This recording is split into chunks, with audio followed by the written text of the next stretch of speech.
It's also like a social documentary. Oh, it's actually pretty good. No! Paimon just spends a bit more time sleeping than you, that's all. Excuse me, but do you know if the Traveler and Paimon are lodging here? Huh? Who are you? Paimon doesn't recall seeing you before. Wait, you're not here to give us trouble, are you? A blonde traveler and a chatty little fairy. Looks like I found the place. Good thing I asked the Spina di Rosula. Seems they sent me the right way. Hey, what do you mean by chatty? Paimon's always careful not to talk too much. Most of the time, anyway. It's an honor to meet you both. I was sent from the Palais Mermonia. Monsieur Nourillet wishes to see you. It seems he has something important to discuss in person. Nourillet? He wants to see us again already? Huh. We talked so much the last time we met. Has something happened since then? I am not privy to the details. It would be best if you came to the Palais Mermonia and asked Monsieur Nourillet in person. If you say so, but Paimon has a bad feeling about this. Now that I've delivered the message, I'll take my leave. Thanks! We haven't left the room for a few days, so we'll head over once we've freshened up a bit.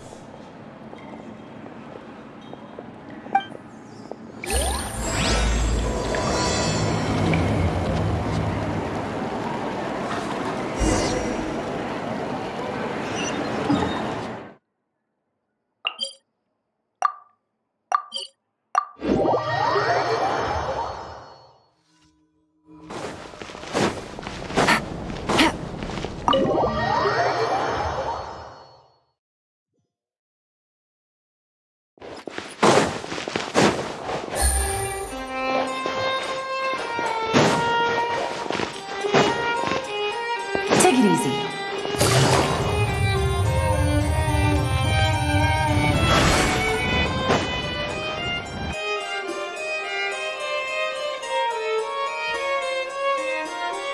Nourillet! We're here! Did you want to see us about something? Huh? Why were you just standing there?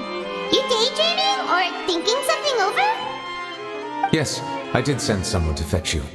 But as for what I'd like to discuss next, well, I still have some reservations. Given that we've already made the trip here, you should just tell us. Bet you need us to help you with something, right?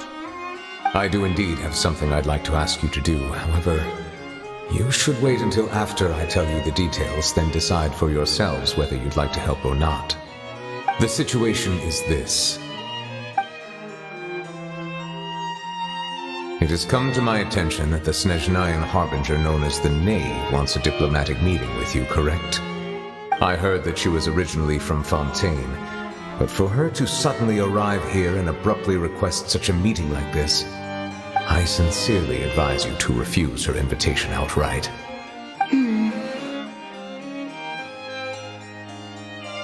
I'm sure you're aware that her purpose is most likely related to Child's recent predicament. We convicted one of the Snezhnayan harbingers in a court of law, but we have yet to provide any form of detailed report on the matter. This does indeed provide an opportunity for Snezhnaya to put pressure on us. I believe we should adopt an evasive stance until we can provide a proper explanation and have a preliminary plan on how to deal with the matter. No, we shouldn't. I think we should agree to the meeting. Oh? Well, you see, we are the ones that owe an explanation. If we keep putting off the meeting, it could easily result in the problem escalating, right? It's like a fight between two friends. If they don't agree to see each other and talk in person, isn't it possible that the friendship could end entirely? Though diplomatic relations between Fontaine and Snezhnaya could be considered as friendly, it is only superficially so. You wouldn't go so far as to say that our nations are friends, as you did in your example. It was just an analogy. An analogy, okay? Moreover, even if we were to talk in person, If we don't have sufficient information prepared, it is quite possible the result wouldn't be restored relations, but a complete falling out. I don't think we should overthink those possibilities yet. Even if the logic of the divine is not immediately apparent, its wisdom will only be revealed with time. Besides, you'll be at the meeting. If any problems do pop up, you'll have no problem navigating them. I must clarify that interacting and communicating with people outside of court is not my cup of tea. It seems you think too much of me. But more importantly, when did I agree to join the meeting with you? You mean you won't come? No, that won't do. I can't go to the meeting alone. You have to accompany me. I must take you with me. Lady Farina, could there be something else regarding this matter that is being kept from me? No, not at all. Look, I am the Hydro Archon of Fontaine, Fussalor, the god of justice who is loved and adored by many. So I only hope that justice will be served in this matter. Don't overthink it. I'll go find someone to arrange the meeting.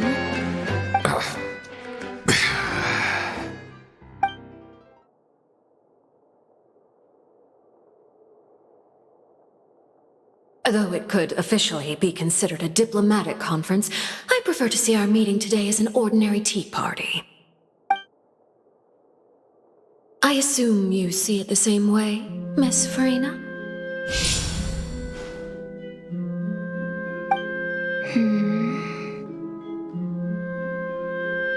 Lady Farina? Yes, that's right. Just like you said, a tea party. I should thank you for providing the pastries. They look delectable. To make this tea party even more lively, I've invited someone else to join us today. It's a pleasure to meet you, Monsieur Neuvillette. I was born in Fontaine, so naturally, there's no need to introduce the nation's revered Eudex to me. Hello. The pleasure is also mine. First, I would like to thank the two of you. I'm often away on business outside of Fontaine, and I'm told that the children of the House of the Hearth have been well taken care of by you. Oh, I'm not referring to when my children, Linny and Lynette, were falsely accused by you. Please don't misunderstand. The children of the House of the Hearth are often misunderstood, perhaps due to the reputation of the Fatui. There's no getting around that. All I meant to say is that Fontaine has been stable in recent years. The people are well off and the children lead happy, fulfilled lives. That is something truly worth cherishing, and no one wishes to disrupt such peace. Now then. You have come regarding a matter of child, correct? Well, yes. It appears the ever-busy Eudex Neuvillette doesn't wish to waste time with diplomatic pleasantries, and hopes that we can get straight to the point of our talk. Yes, as you surmised, understanding child's situation is indeed one of the goals of this trip. As we are both diplomats from Snezhnaya, as well as Fatui harbingers, Child and I have always been colleagues. Were anything to happen in Fontaine, each of us would serve as the other's attorney to resolve the issue. So now, in my capacity as his attorney, I request that Child be turned over to Snezhnaya. We have a responsibility to cooperate with Fontaine and resolve what has happened to him together. The rules governing attorneys only apply before a trial has concluded. Since a verdict has already been rendered, we see the case as settled. I apologize for being unable to grant your request. An outright refusal. Very well. I respect all the rules of Fontaine's courts, just as I respect you as Chief Justice. Okay, why don't we back up a step? You don't need to transfer Child to us. I only request to enter the fortress of Meripede to see Child and confirm his condition. It's not like you couldn't even manage to fulfill a simple request like that. Right, Miss Farina? About that. The fortress of Meropide has always been completely autonomous. Even we have no authority to interfere there, and diplomatic issues do not suffice as an excuse. However, if you absolutely must confirm the situation of the Harbinger, I have a proposal.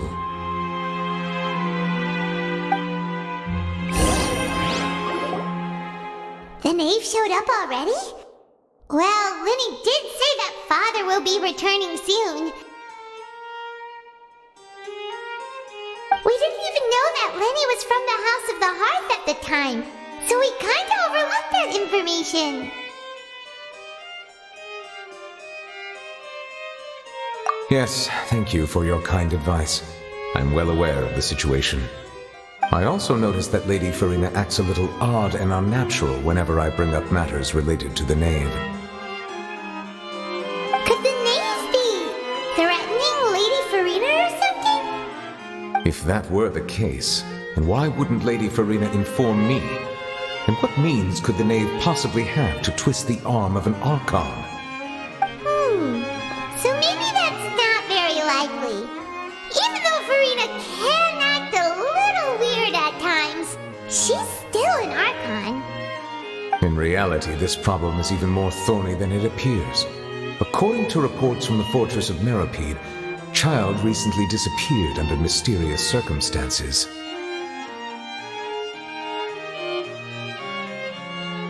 The details are still unclear. We cannot rule out an escape, but there have also been no reports of him outside of the fortress of Meropide. Special guards oversee the fortress, and its internal systems are extensive. Combined with the special characteristics of the surrounding terrain, an escape should not be possible. I suspect that there's something else behind Child's disappearance. I was only willing to share this information with you because you are friends of Child, and it is my duty to see justice done. So this is what you wanted to see us about before? Yes. I would like you to go to the fortress of Meropide and investigate Child's disappearance. This was my proposal during our meeting with the knave. Rather than allowing her to intervene, I offered to send someone to find out about Child's situation and report back to her in detail. The knave did not seem satisfied by my proposal, but she still agreed to go along with it for the time being. Her words were, "We will talk more once we have that report." So that means we bought ourselves some time! Firstly, you're already acquainted with Child.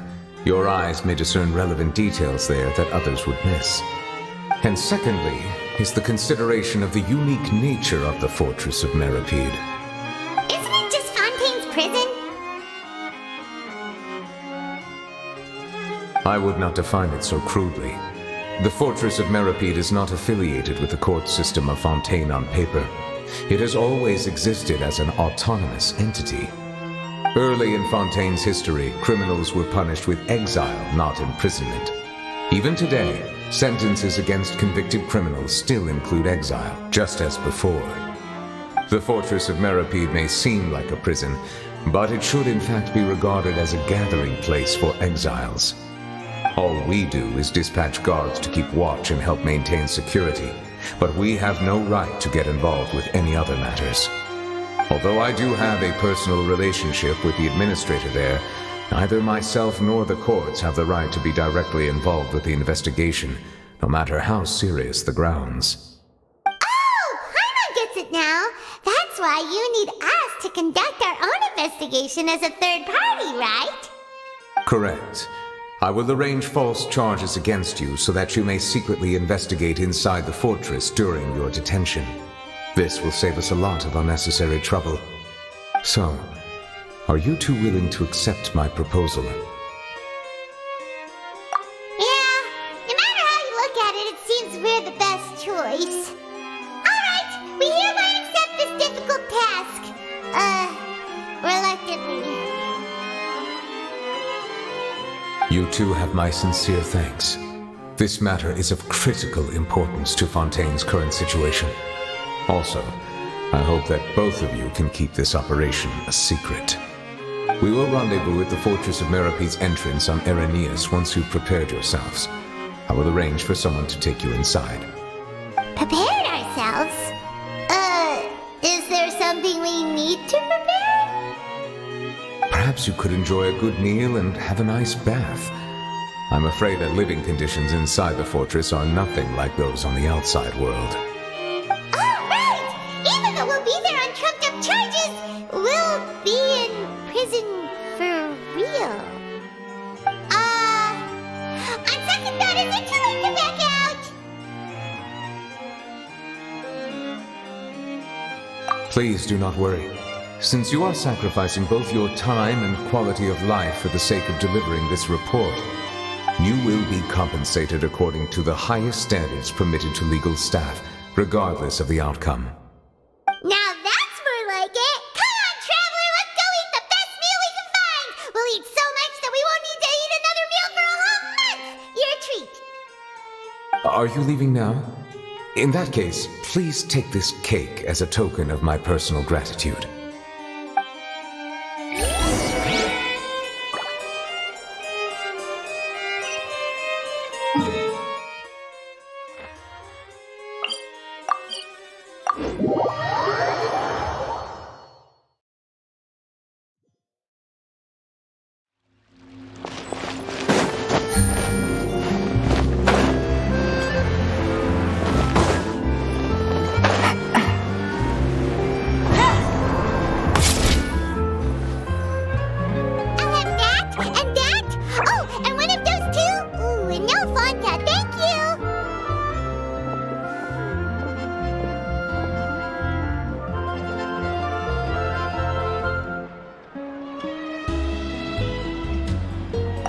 Cake was pretty good. But as soon as Paimon remembered that we were about to go to prison, Paimon's stomach suddenly became completely empty. Now that Paimon thinks about it, we've always been super careful ever since we arrived in Fontaine, just to avoid breaking any strange laws here. But here we are, about to willingly send ourselves off to the Fortress of Meropide. Maybe this is what they call fate. Let's just try our best to investigate everything quickly once we get there. Paimon doesn't want to stay in prison too long.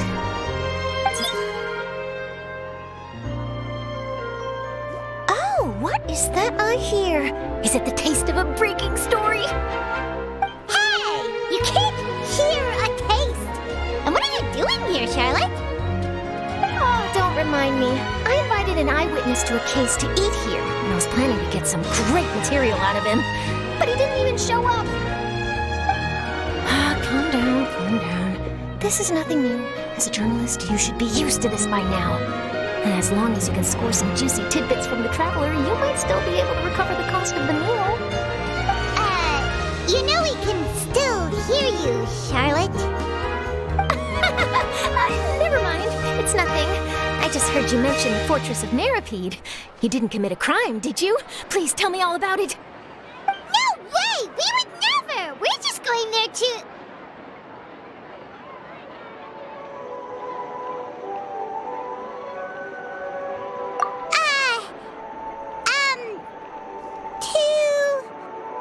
Oh no! Paimon almost forgot that Neuvillette told us to keep it a secret!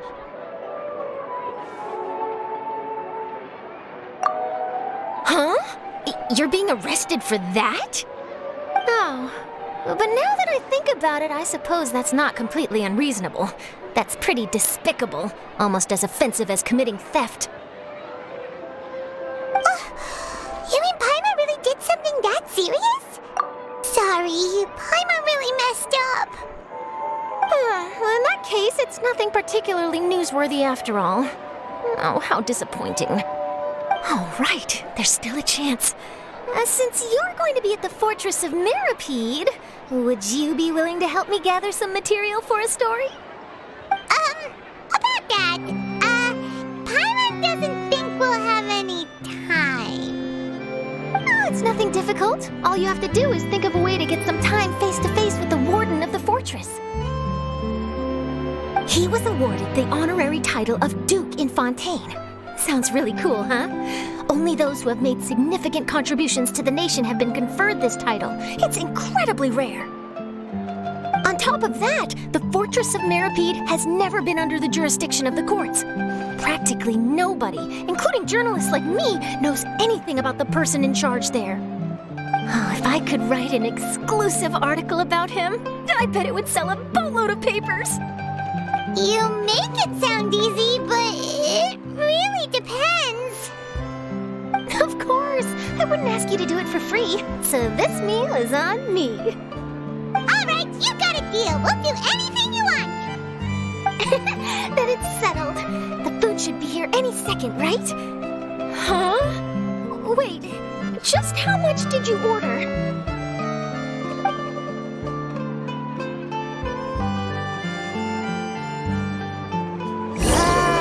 Paimon's so full.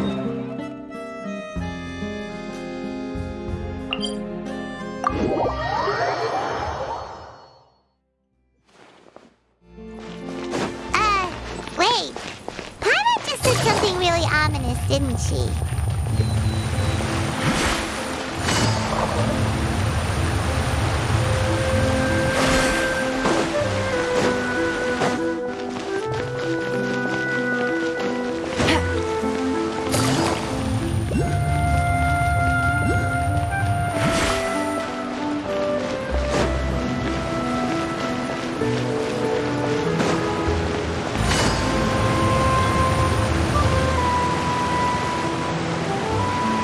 All right, Nervalect, we're ready. Is this where the entrance is? You have come, just as promised. Yes, this is the one and only entrance to the Fortress of Meripede from Irenaeus. Careful. You may want to step back a bit. Ooh, so you have to go down from here? Is the prison underwater?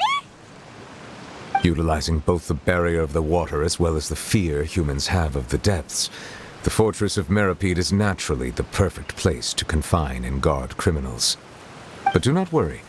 It is not nearly as frightening inside as you may think.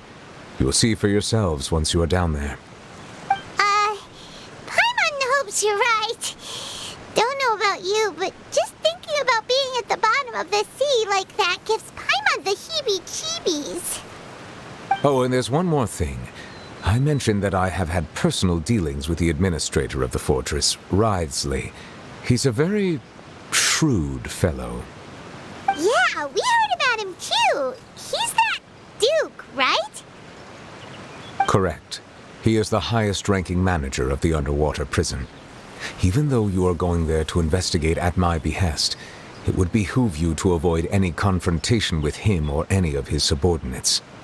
The Duke rarely ever leaves the Fortress of Meripede, but that does not mean he is not privy to all that is happening inside and outside the fortress. He is quiet, but not unaware, so please bear that in mind.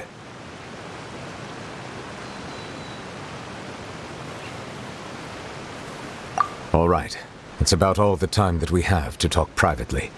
I'm counting on you two. Don't worry, we won't let you down. Good. Madeline! I'm here, Monsieur Nervalect. These two are the newest convicts, I presume? Don't worry, they won't escape on my watch. Like we would try. Please follow me, you two. I'll process your paperwork for entering the Fortress of Meripede.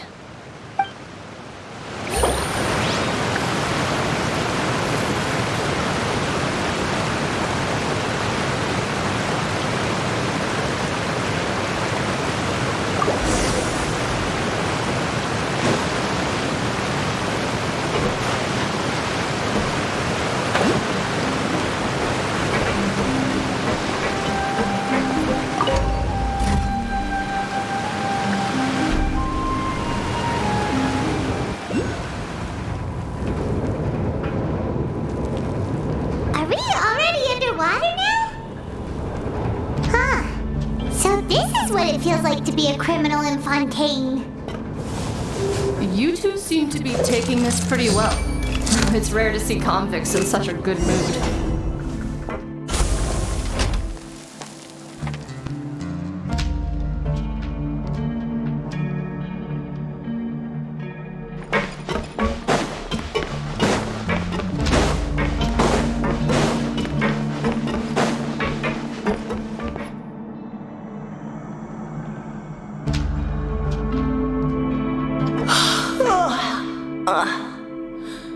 Oh, it's you, Madeline.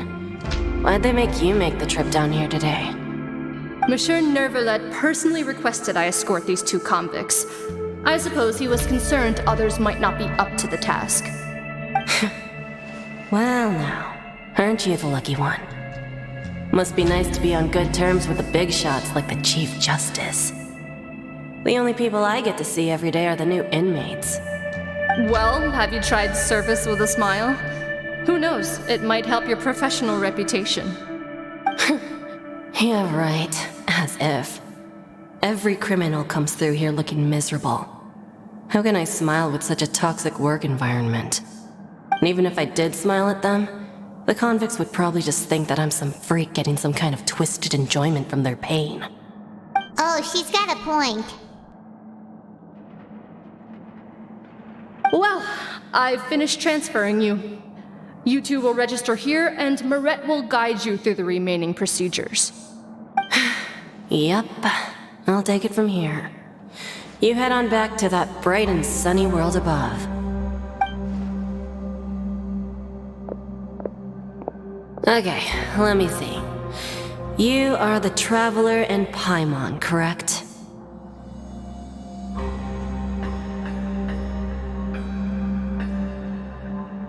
That would be us! Let me confirm your charges and sentence. Let's see. You two are charged with eating a cake specially prepared for the Archon by a Snezhnayan envoy without the Archon's permission, thereby incapacitating the political center of Fontaine for a brief period. Sentence: 45 days? Huh? Wait, you mean the cake that Nervalet gave us was... Just looking at the charges, it seems you two are capable of causing some serious trouble.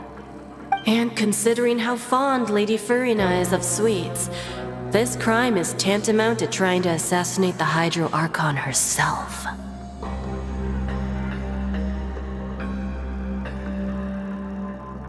Now I've seen everything.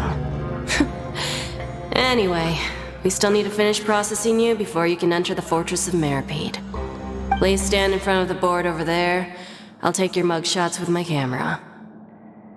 Oh, all right. But be sure to catch Paimon's good side.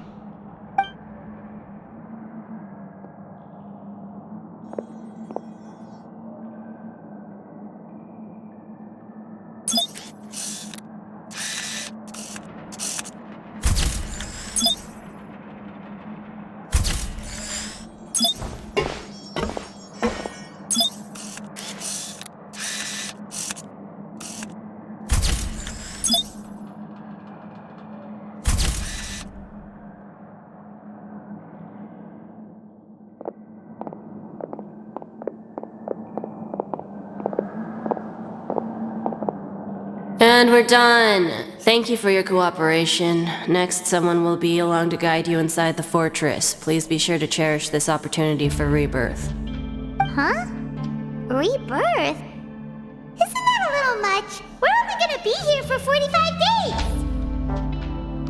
days! You two are the new inmates, right? Follow me.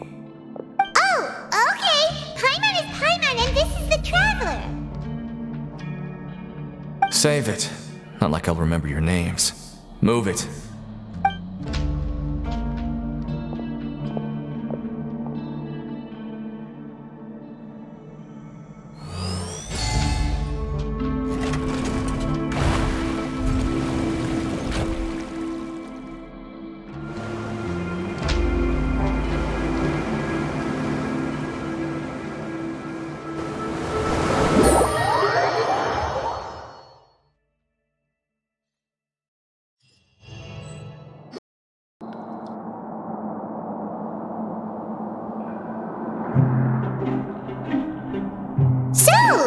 Are you one of the guards here?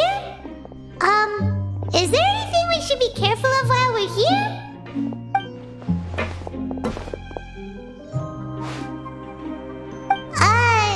Did Paimon already ask something she wasn't supposed to? Why should I tell you anything? What's in it for me? This is exactly why I can't stand you fish. I wouldn't even be doing this if it weren't for the credit coupons. Credit coupons? Alright, seeing as you're not the annoying kind that's getting dragged in here crying and blubbering, I guess I can tell you a few things. But next time, it'll cost you some coupons. Mora means nothing here. Here, we use credit coupons. Coupons can get you almost anything in the Fortress of Meripede. Desires? Fulfilled. You want power? No problem. Coupons can even change fate itself. So, credit coupons are a currency that can only be used here? It's not as simple as that. Like Moret said, everyone gets a chance at rebirth. No matter how much money or power you had before, it means nothing once you set foot inside the Fortress of Meripede. You have to start over and earn your coupons. Everyone starts from the same place, and you have a chance at a new, less terrible life. I guess that's the real purpose of the coupons. They symbolize true fairness and true justice. And this is also exactly why so many criminals choose not to return to the outside world, even after they've served their sentence. Oh, so that's what the Fortress of Meripede is like. Huh. Paimon was under the impression that it'd be more like a prison. It certainly ain't all sunshine and roses here, but it's also not the worst place to be. You'd better take a good look at the scenery now. It'll be the last chance you get for a while. After being away from the sunlight for so long, even the terrifying depths of the sea start to feel like home. It just stops feeling oppressive, you know? Oh, I'm actually an inmate like you two. Welcoming newcomers is a job I've picked up to earn some extra coupons.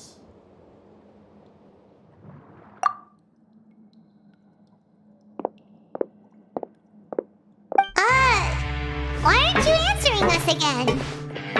I've told you enough for free. Any more info is gonna cost you. So all you care about is Mora! Wait, no, coupons? Almost there. It's down through here. Your turn to give it a try.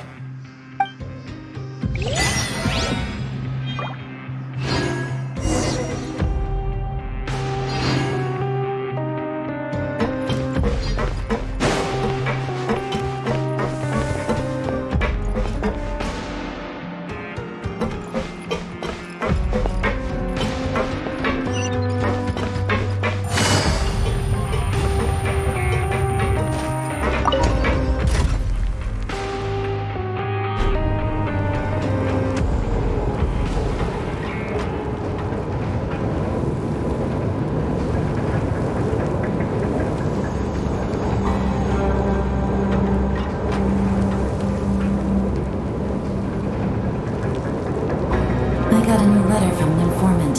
Looks like this. So, we're going even deeper now? Just how deep down are we? It's like a metaphor for your previous life, isn't it? Our lives weren't that bad.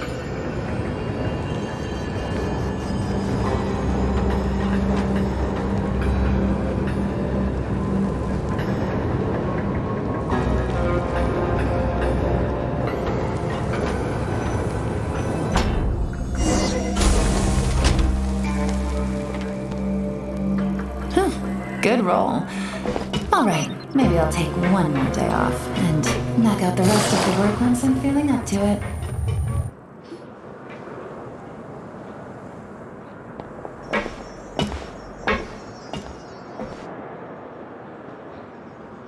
So this is the actual entrance to the Fortress of Meripede?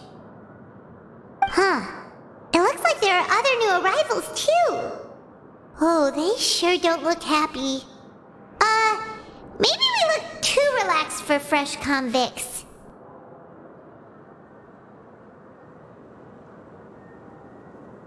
Oh, right. We're on someone else's territory now. We need to think of a good way to act like criminals to get by. If we're discovered, even Neverlet might not be able to rescue us.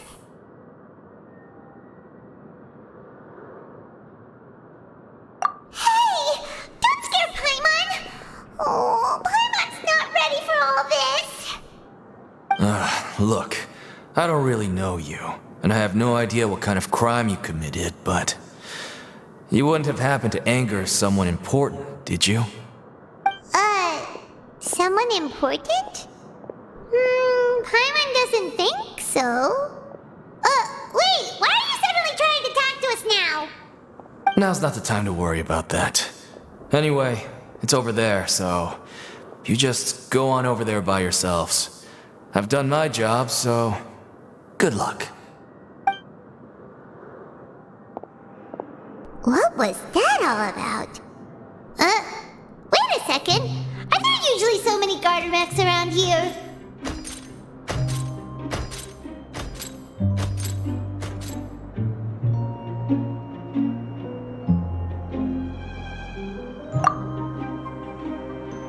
They're already onto us?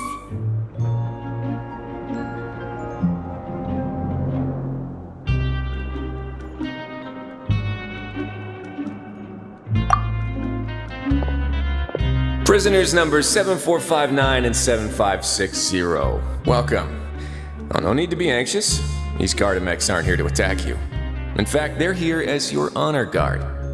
When I heard that you were friends of Monsieur Neuvillette, I had the Gardamex come and wait in formation.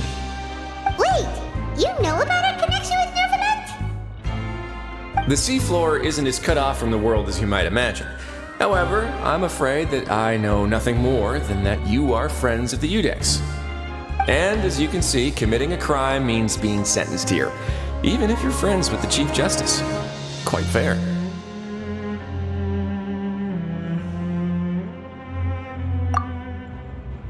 The Duke? Greetings, Your Grace. Lovely weather today, isn't it? Oh, greetings, my good fellow. Well, I'm willing to imagine that the weather is as good outside the sea as you say it is. How great it would have been if only the Fortress of Meripede had been built on the coast, huh? It would have been so convenient to enjoy a nice chat in the sunshine. My profuse apologies. I just got so nervous when I saw you, So this is the Duke. He sure looks a lot younger than Paimon imagined. The Traveler and Paimon, correct? Mr. Deacon here was responsible for your welcome. I trust you were satisfied with his guidance?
I see.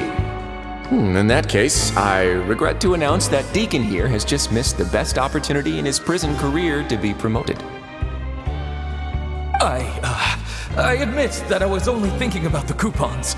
I'm sorry to have disappointed you, Your Grace. I once hoped for a chance to do some higher level work. I had no idea you two were big shots who were worthy of speaking with His Grace. Losing out on such a big opportunity because I couldn't see past my own nose. Plenty of time ahead, Deacon. There'll be more opportunities. Well, I believe that concludes the introductions. We've already taken enough time here. Deacon, if you would. Yes, Your Grace. I'll take my leave now.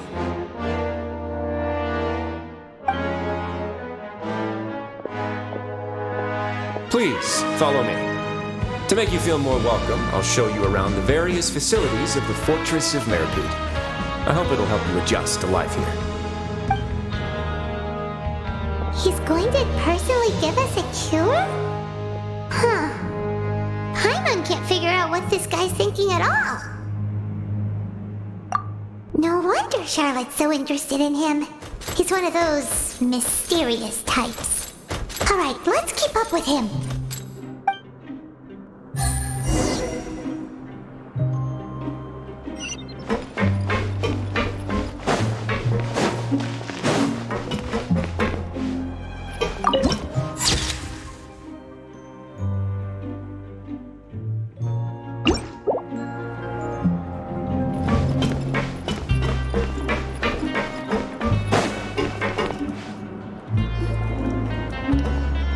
There's no need to be so reserved. The label of criminal is nothing but one of many identities, and being criminally inclined here at the fortress is just one of many ways to survive. Is it really okay for the warden to think like that? We're real criminals, you know. What if we're too difficult to handle? Well, then maybe you'll be able to carve out a name and a place for yourselves in this underwater world, But before you go in swinging, please remember that in the Fortress of Meripede, it's better to not cause trouble for yourself or for the guards. Now, we've arrived at a very important place, the Coupon Cafeteria. You can come here and claim one welfare meal each day. Welfare meal? You mean it doesn't cost anything? That's right. Criminals are essential to Fortress operations, so we must guarantee that they at least have the basic means to survive. But that's not how it was.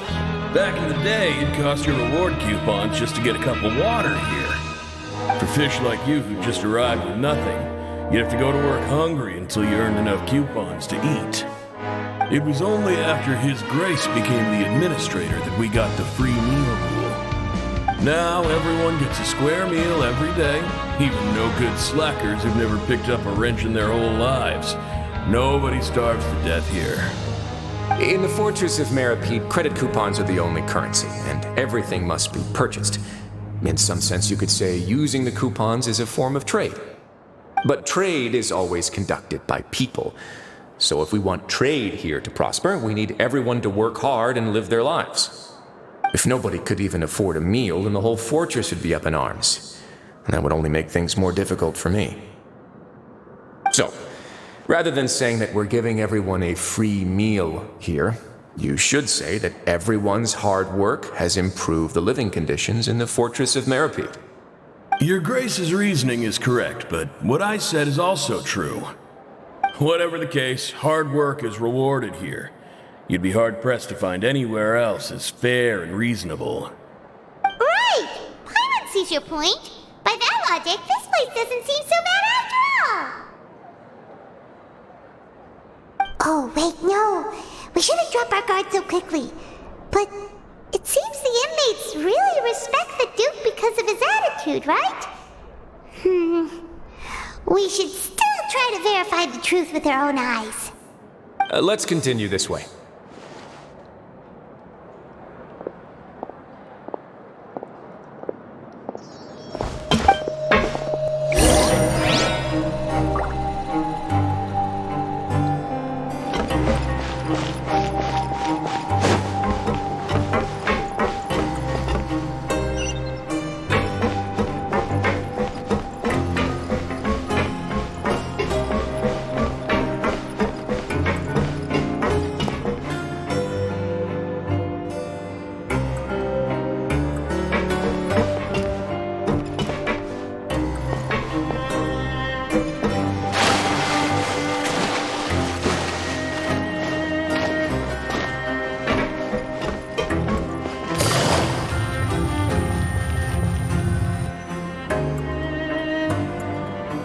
This place is known as the Pancration Ring.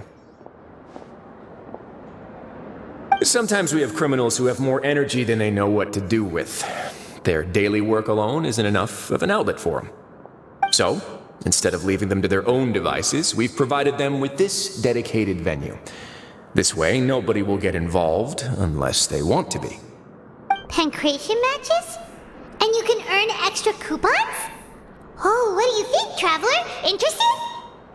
But I must warn you that your sentence will be extended if you fail to restrain yourself and end up seriously injuring or killing your opponent.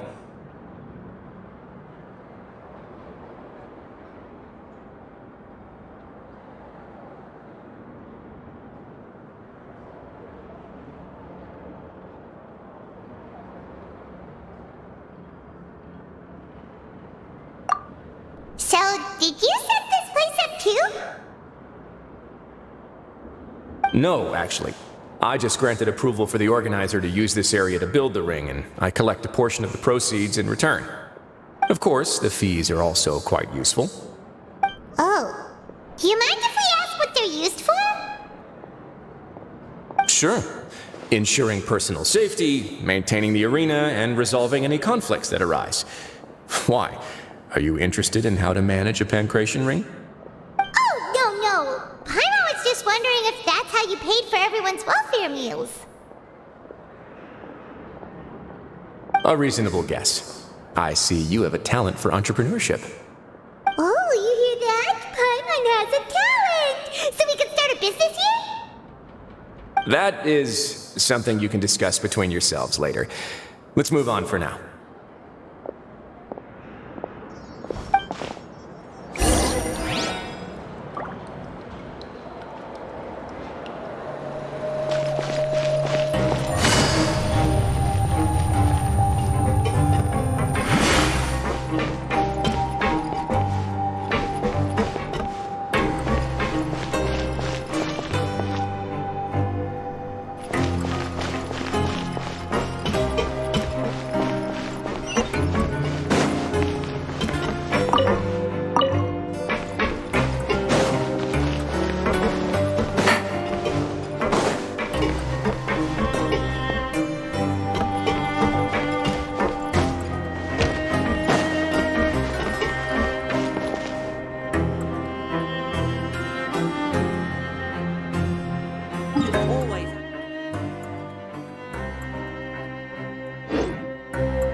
Your Grace. Good morning.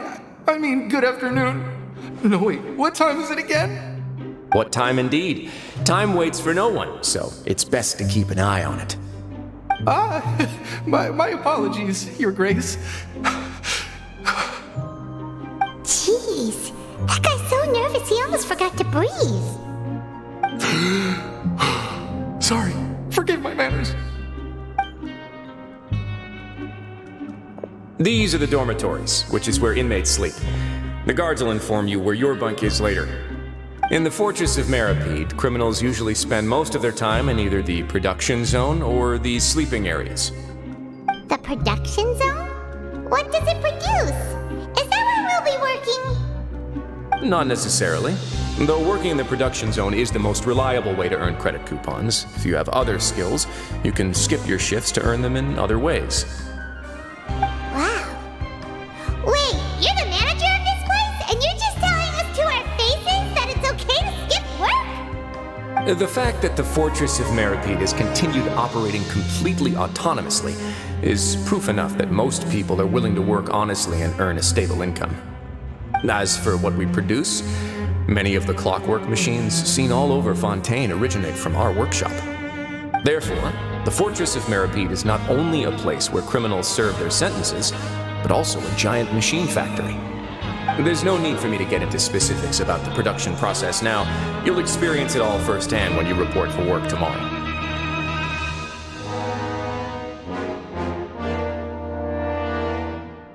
Let's move on. The tour continues over this way.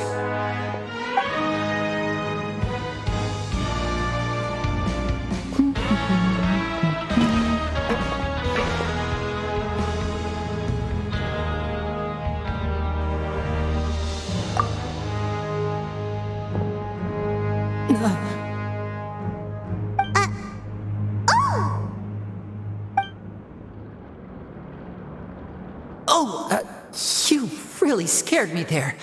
I didn't expect to see you here, Your Grace. I thought maybe I was so tired from work that I was starting to see things. The only thing you should be seeing is the work in front of you. Stay focused and keep up the pace. Oh? Is something the matter? It's nothing. Paimon's just worried about how hard we'll have to work tomorrow.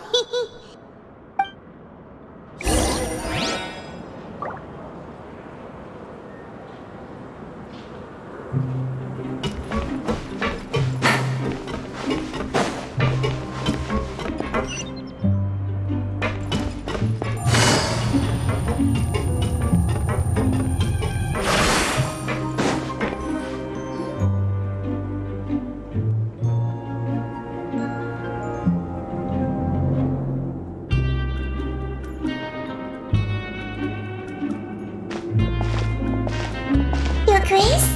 What are you doing in the infirmary at a time like this? Oh no, you didn't injure yourself, did you? Not yet, unfortunately for you. But thank you for your concern, Sigewin. Oh, then you must be here for those two. Allow me to introduce you.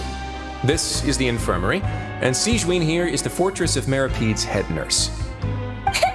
Hello, new faces. They call me the head nurse, but I actually handle all the nurse-related work all by myself down here. Since you seem to have some rare downtime with no patients, perhaps you could find the time to join us for dinner? Oh, then these two must be some important convicts. Sure, I'll join the welcome party. Thank you. Your presence will be the pièce de résistance for today's tour. Oh, so the tour part is over now? I believe I've already covered the primary aspects of life here in the fortress. As for your work, there'll be someone else to guide you through the details. Is there anything else? I seldom conduct tours, so why don't you just ask if you have any questions? Well, this is our first time here. Paimon's not sure what to ask. Then let's head back to the coupon cafeteria. Maybe a meal will help you think up some questions. You should at least try to be excited. Our free meals are actually pretty good here.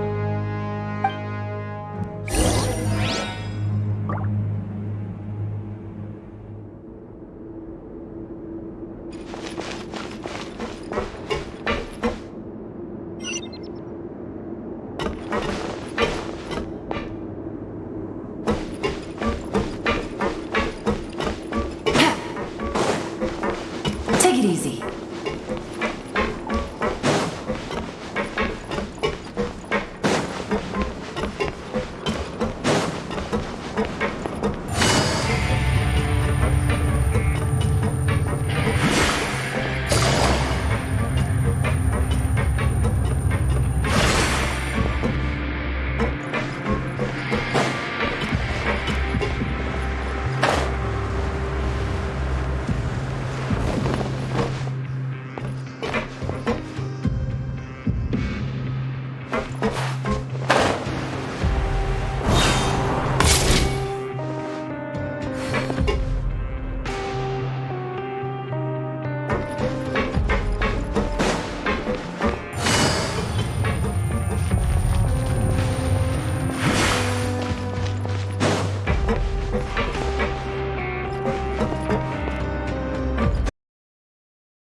Isn't that the meal box that only super lucky people manage to draw? Seems like you two are quite fortunate. It actually has nothing to do with luck in this case. I had a word with Walsey, so you didn't have to draw lots like everyone else. Oh, you mean the meals are random? Yes, what much you get to eat depends completely on your luck. You could say that it's a distasteful little game that Chef Walsey likes to play here in the cafeteria. Paimon knew it! If criminals got to eat tasty food like this every meal, the crime rate in Fontaine would skyrocket for sure! Excuse me, did I hear you mention Nervulette just now? I've been wondering how he's doing. Is he busy with work? Has he been taking care of his health? He seems healthy no matter how you look at him, but he works so hard all the time, so it must be really tiring. It sounds like he hasn't changed a bit. Looks like you can stop worrying so much, Sigewinne. Oh, that's good. But I still feel like it's been too long since I've heard any news about him. No news is good news. Maybe next time I've got something to discuss with him, I can invite you to accompany us. But isn't the Fortress of Meropide independent from Fontaine's court system? What do you two have to discuss? Well, we provide all kinds of mechanical products for official use, and some essential goods have to be obtained from the overworld, so we naturally have to stay in touch about this and that. Monsieur Nervulette's character is unimpeachable. No matter the question, you can discuss it openly and freely with him. Talking with him feels quite effortless. In light of that, I am quite willing to go out of my way to show respect and accommodate him. In fact, right now, I'm treating you two as guests invited by Monsieur Nervulette. But unfortunately, I can only do so until the end of this meal. After this, you two will just be inmates here.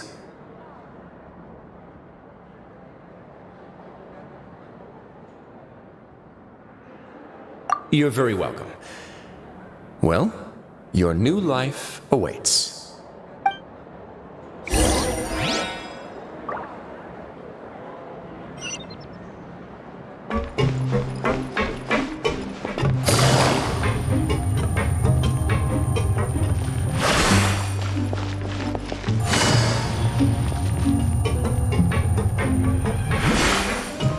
Take it easy.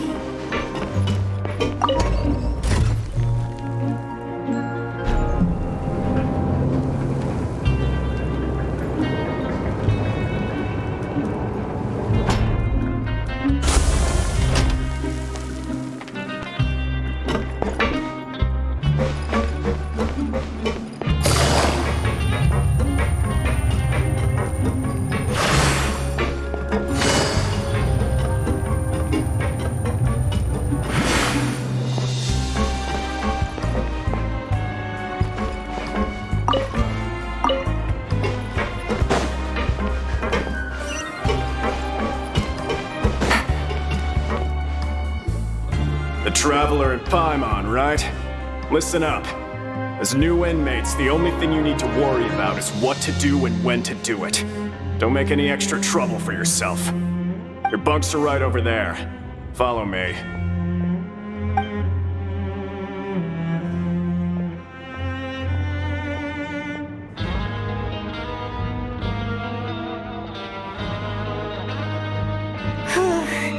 So this is where we'll be sleeping from now on. Oh, Paimon can't believe this! Her days of staying home and reading detective stories are like a dream now. By the way, Traveler, we saw a lot of things worth investigating just now. Even though the Duke didn't say it too directly, judging from what he said at the end, it seems that he was only welcoming because we know Nervulette. We are criminals, and Paimon did eat that cake, but we're actually here to help Nervulette. Is it possible that he knows we're here on a mission? Or is Paimon overthinking things? Yeah, Paimon thinks so too. He probably knew why we came here from the very beginning and intentionally wanted to send us a message. Maybe something like, "Hey, I have my eyes on you, so don't try anything funny."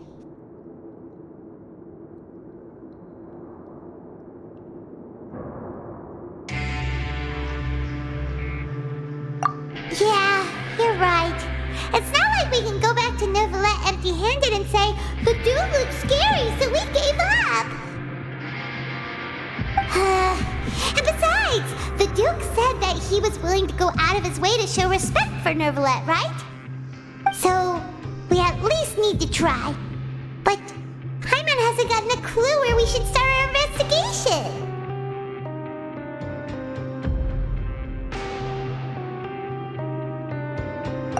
You mean...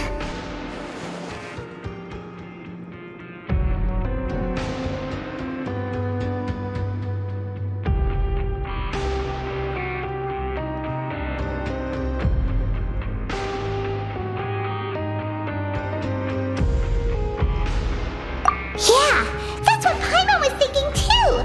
Paimon almost spilled the beans when we ran into him. Fortunately, based on his attitude, it looks like the Duke sees Linny as just another inmate. We worked so hard to help clear Linny and Lynette's names, and yet we turn around and bam! He's in prison anyway!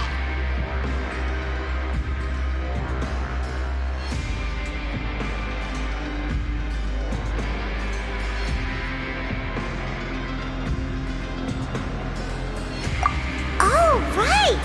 Linny and Lynette are from the House of the Hearth. They work for the Knave, so they could be here to investigate too!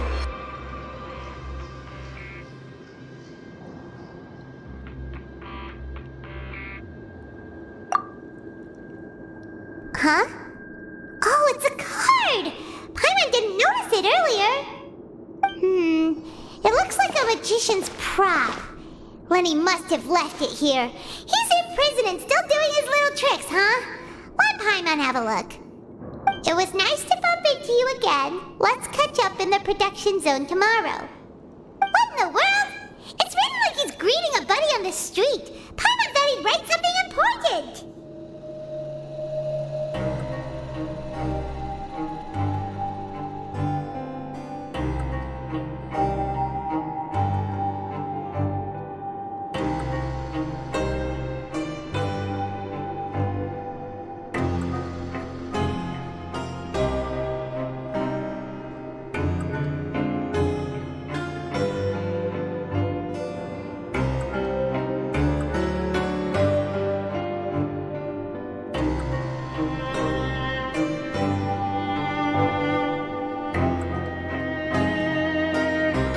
If you say so, we can ask him what's going on tomorrow. Let's get some rest now.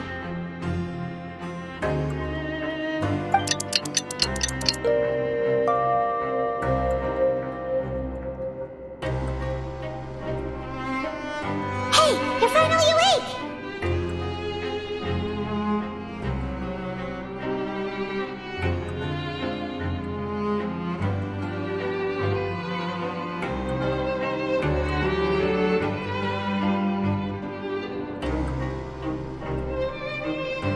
Well, it's Paimon's first day as a prisoner. Last night, Paimon dreamed about getting interrogated by the guards until Paimon told them everything, and then Paimon woke up.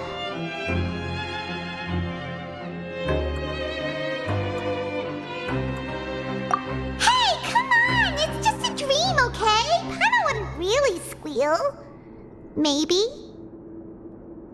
Hey, lazy bones! What are you still doing here? If you don't want to starve, then get yourselves over to the production zone. Sorry! We're going right away!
You must be the catch of the day. Looks like you've got some luck getting assigned this space.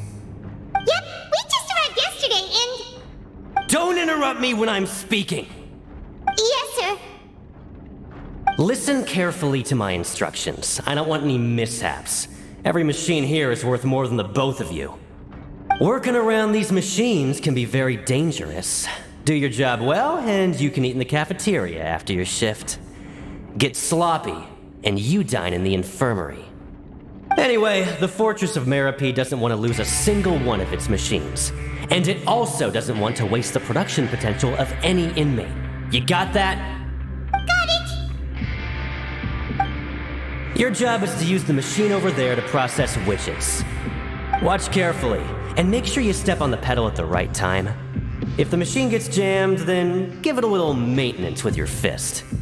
Here, take this. Bring me the processed widgets, and I'll give you some credit coupons in exchange.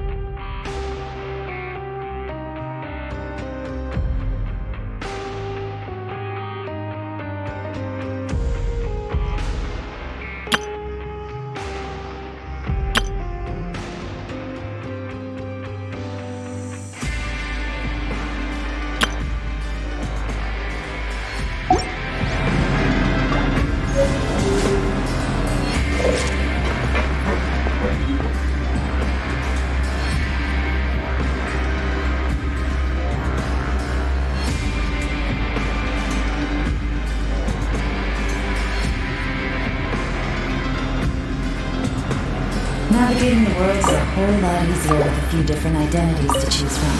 It made me So if the machine gets jammed, you just need to attack it to fix the problem. Once the widget is hot enough to blow, jump to step on the pedal and hit the widget with the hammer.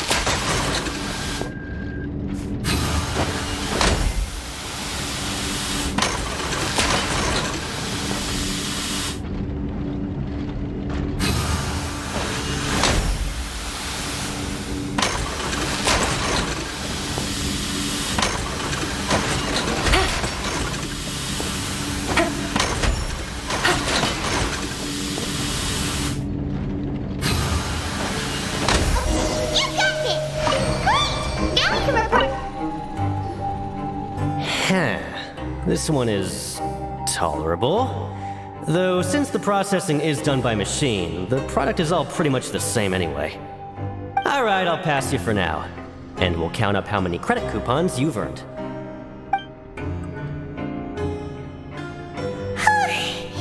Paimon's exhausted. We're done now, right? Oh, that foreman. He's so scary that Paimon couldn't even speak. Ugh. Even though Paimon's starving and wants to head straight to the coupon cafeteria, we still need to meet Lenny first, right? He probably just finished up his work, too. He should be around here somewhere.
Oh? You scare so easily now? Is there something worrying you these days? You little... The only thing we're worried about was trying to find you. Sorry. Come over here and keep it down.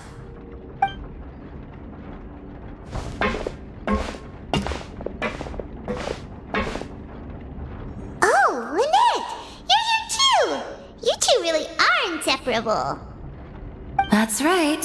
My brother simply can't stand to be away from me. It's not just Lynette. Fremine is also here. Do you still remember him? Oh, you mean that diver from the House of the Hearth, right? Pyro remembers seeing him in the Court of Fontaine before. Now hurry up and tell us, how did you end up as criminals this time? We fought so hard at court to prove you were innocent, but now it looks like our incredible court battle was for nothing! Sadly, even the teeniest of things can land you in prison these days. I put together a street performance and used the popularity we gained from the Opera House incident to attract a big crowd. And then? Next, I invited several audience members to participate in the show. And then, with the entire audience watching, their wallet suddenly disappeared. My brother was charged with theft, and I was charged as his accomplice, having assisted him in his crime. It really isn't that bad. The missing wallets are all in the leftmost drawer of the Maison Gardiennage's big filing cabinet.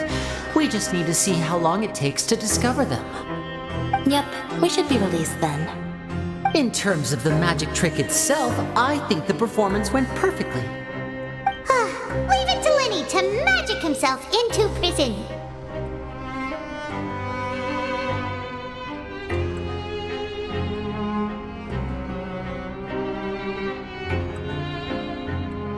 Indeed. Last time I hid my identity from you, I promised that I'd tell you absolutely everything if you were angry about it. No more secrets. So I don't plan on keeping anything from you this time either. At the moment, the House of the Hearth's interests don't conflict with yours at all. We were instructed by the father of our house, the Knave, to come here and conduct an investigation.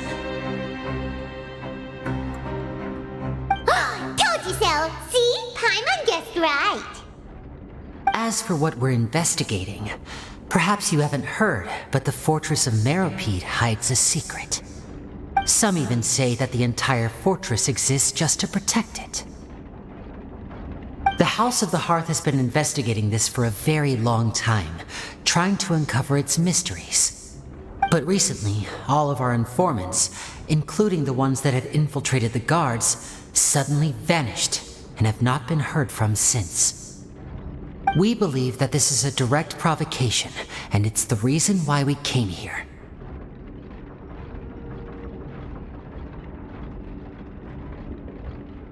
Father has somehow managed to confirm that Focalors does not have Fontaine's gnosis. Huh? How did she manage to learn information that important? Father has her ways.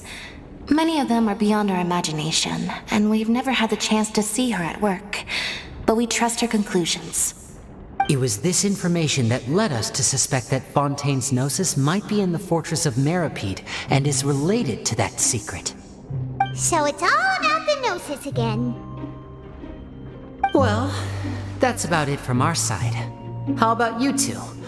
Did Monsieur Nervulette send you here? Bingo! The Knave has been applying a lot of pressure. She wants to know what happened to Child, so we came here to investigate. Traveler, are we allowed to tell them?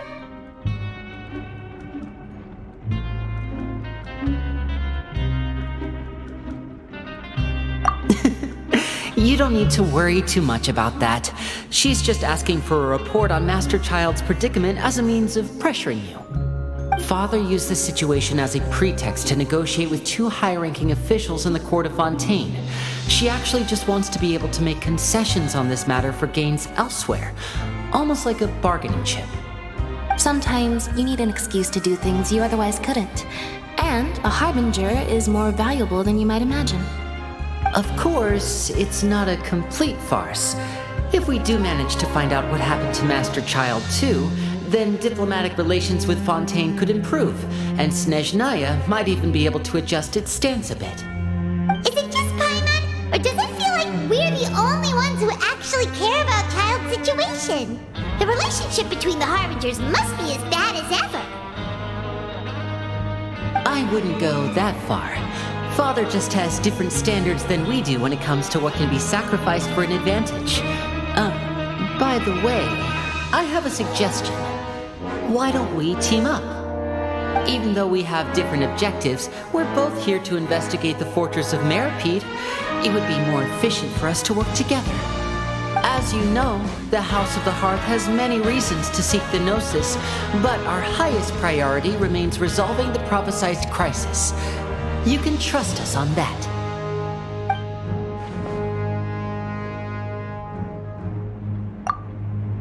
See, I told you. Is that so? Sure enough, it won't be easy to convince them to cooperate with us. Lenny seems to be thinking pretty hard about something. Of course he is. Lenny has been looking forward to a chance to reach an understanding with you ever since last we met. Or, I should say, we were really looking forward to teaming up with you this time. Lynette, just tell them everything, why don't you? It's okay to open up a little.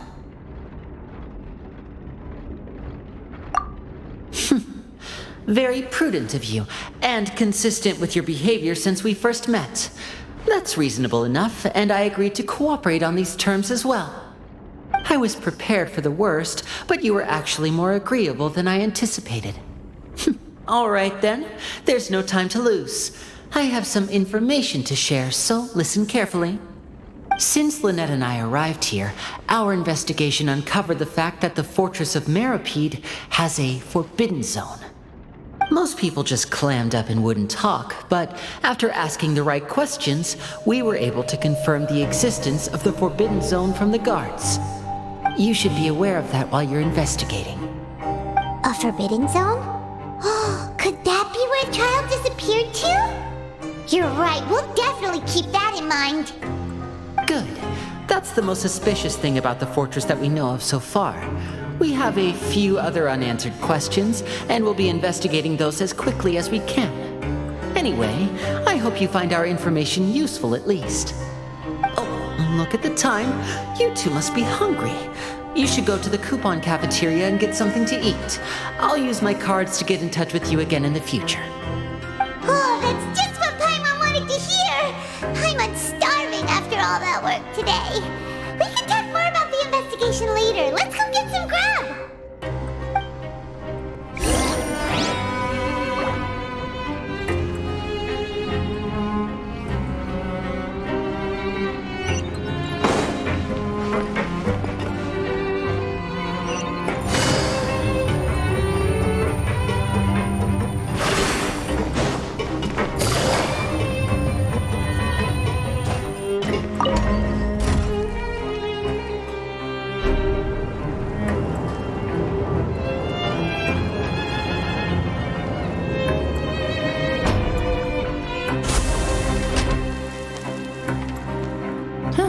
Good roll. All right, maybe I'll take one more day off and knock out the rest of the work once I'm feeling up to it.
I got a new letter from an informant.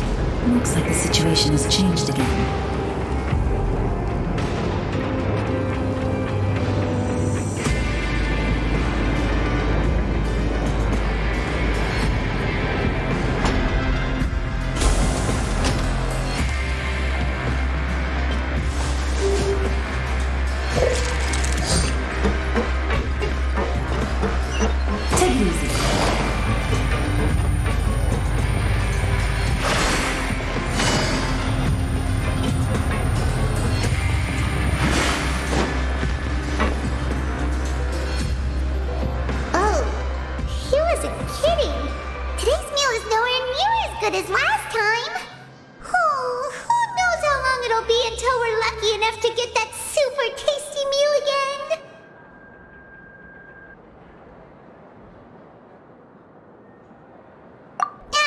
Forget about it then. We'll just deal with the regular food for the time being. Let's just get out of here as soon as possible. But life here doesn't seem all that bad. Other than the foreman being kind of mean and the work being pretty tiring. You think so, mate? If I had a coupon for every fish who said that. Seems you fishies still haven't learned your lessons from your life up on the surface. If you take things at face value, then by the time you reach a dead end, you won't even know how you ended up on that road in the first place.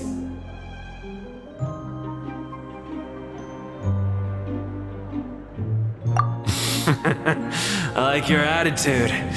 I can, let you in on a little something. Everyone's been telling you to just follow the rules and not cause any trouble for yourself. Am I right? But what they don't tell you is that the rules aren't exactly what they pretend to be. The rules for being a prisoner. The truth is, this place has a lot of hidden rules. Huh? Hidden rules? What do you mean? Not everyone knows about those rules, but whether you know them or not, once you break one, you might encounter something even worse than death. Really? Oh, now you're really scaring poor Paimon. Don't joke around like that!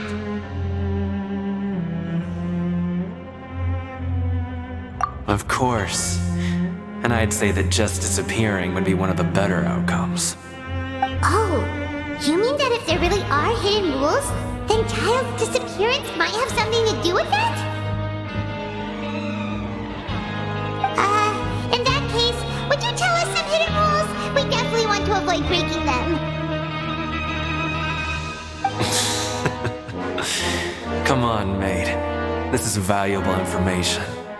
The difference between life and death. Do you really think you can just ask and I would tell you? Paimon understands, but we don't have many credit coupons yet. Yeah, I know. Not like I'm going anywhere. Just come talk to me after you've saved enough. Moreover, you're new fish, freshly caught, and completely out of your element. What'd be the point in even telling you anything before you've gotten a handle on your new lives? Come and find me once you've been here longer. I'm usually around the Rag and Bone shop. Just call me VDoc. Bye-bye now.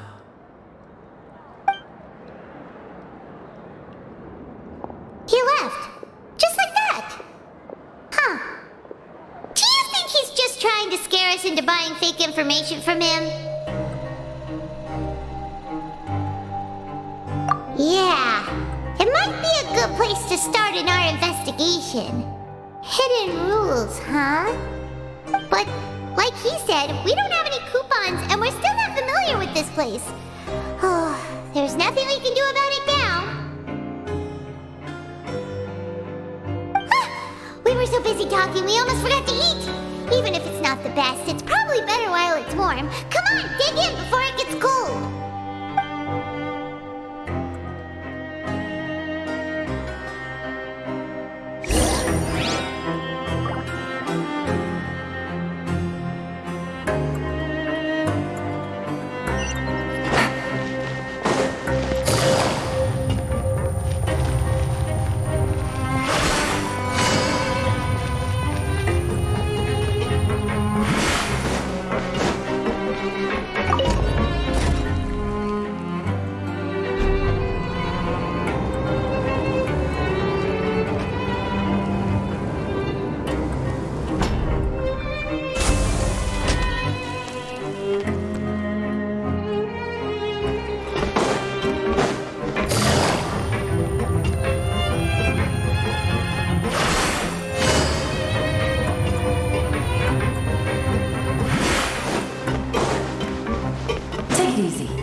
guards that our shift is set for every morning, and we're free to do whatever we want all afternoon.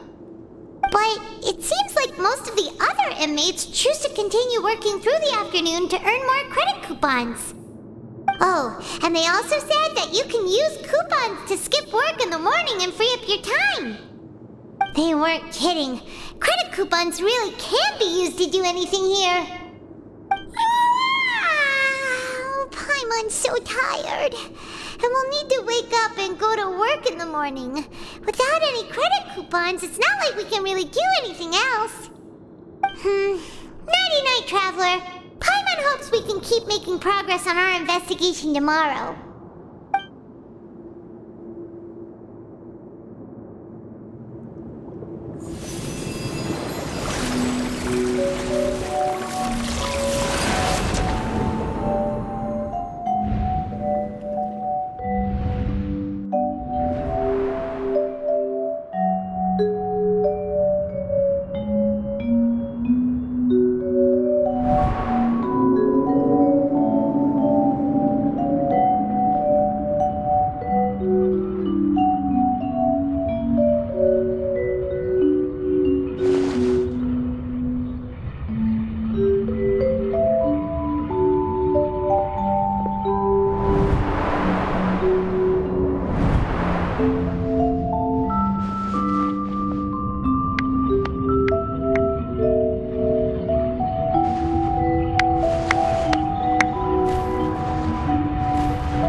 Wasn't an ordinary dream?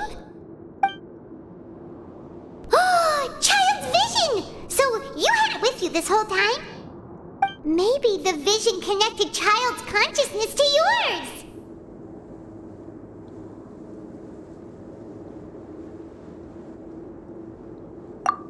And our investigation has its first major breakthrough! Good thing you brought the vision with you here. So what did you see in the dream? Do you know where Child went?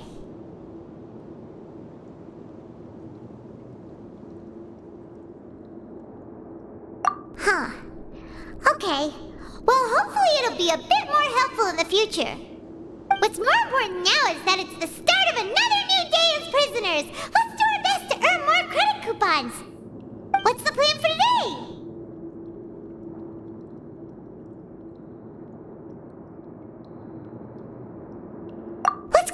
It's time to start working. If that guard Fielding catches us skulking about, he's sure to give us an earful.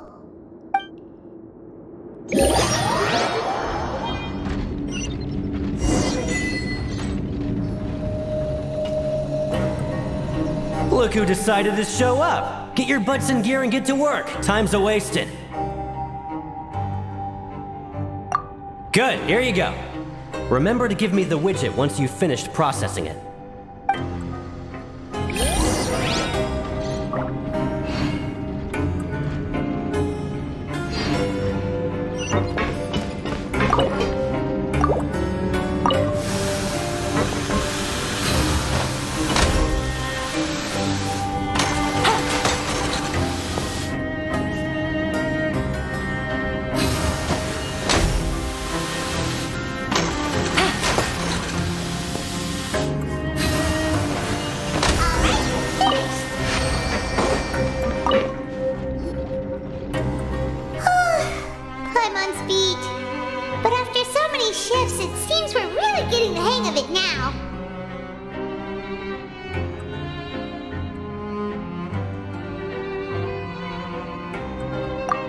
Fellow shiftmates.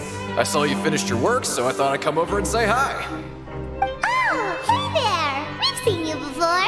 Your assigned workspace is really close, isn't it? That's right. The name's Rowan. This past few days, I couldn't help but notice the new faces working nearby. I guess we were destined to meet. I've been working here for almost 15 years. Even the foreman, Grainville, always calls me Chief. Whoa, you've been working here a long time, Chief.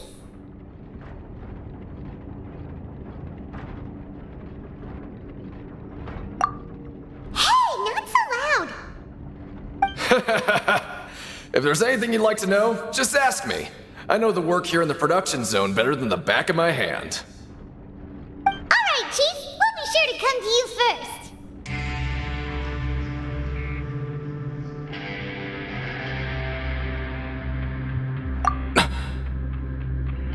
Did you just ask about the rules? Pretty sharp for newcomers. You've already heard about the rules, huh? Who'd you hear it from?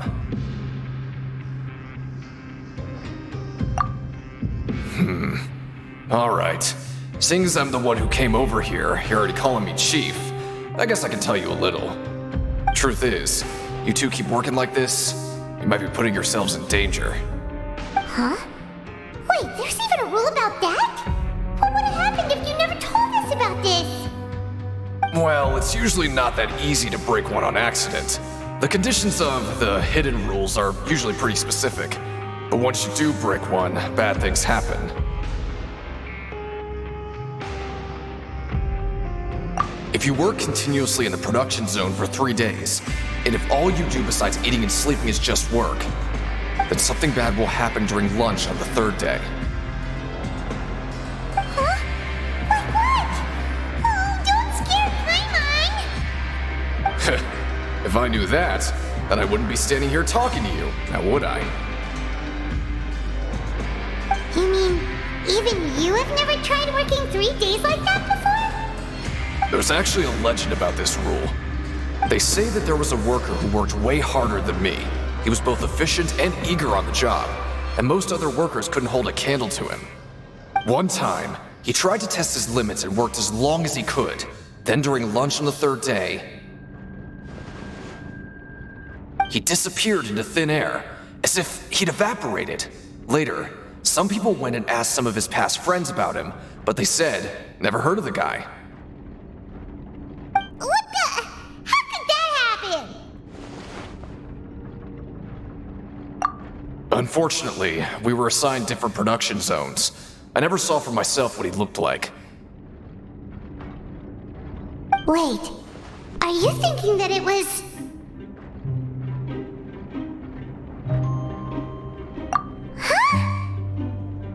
Oh? You... Listen, kid. This ain't the kind of thing you should be curious about. Let me tell you, you're better off forgetting about it and looking after yourself. Now I kind of regret ever telling you. Yeah, I agree with Chief here. Do you really want to try? Alright, if you insist.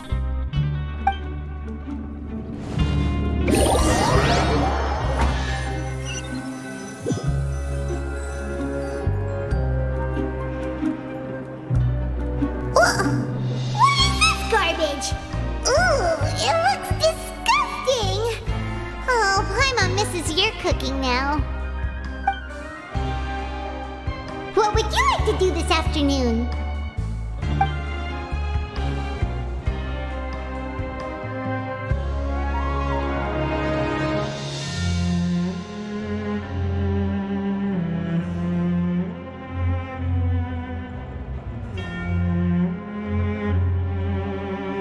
Well, Paimon really hopes the foreman will be in a better mood today.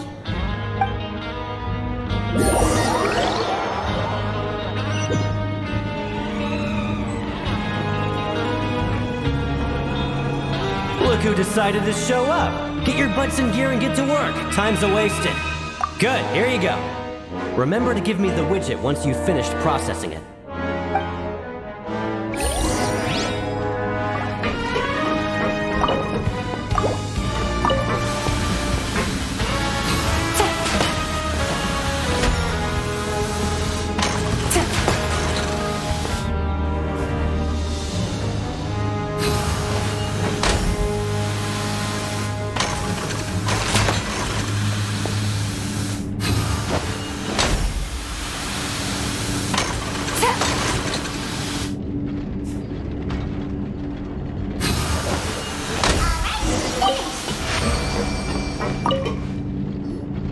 Let me have a look. Not bad. Right, here's your credit coupons.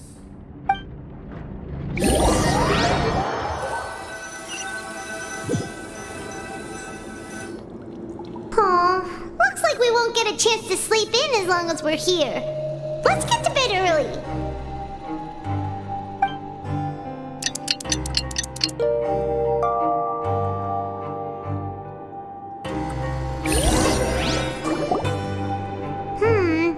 Maybe we can make some progress in our investigation today. What do you have planned for us?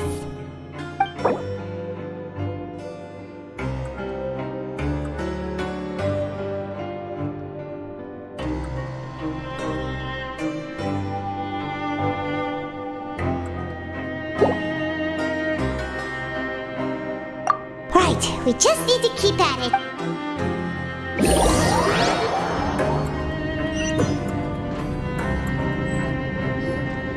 Look who decided to show up! Get your butts in gear and get to work! Time's a-wasted.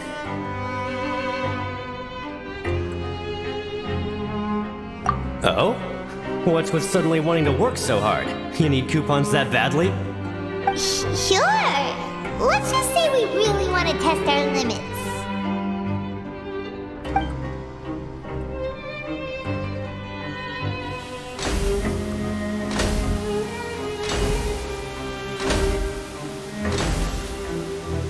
Nice! We did well today. Let's keep it up!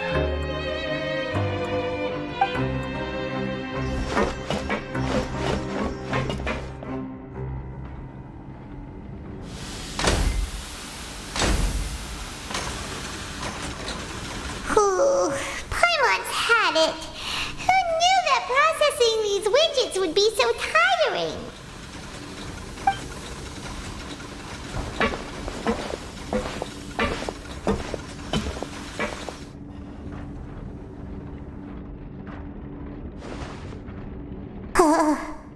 That's it. Paimon doesn't even have the energy to talk anymore. Is it time to eat yet?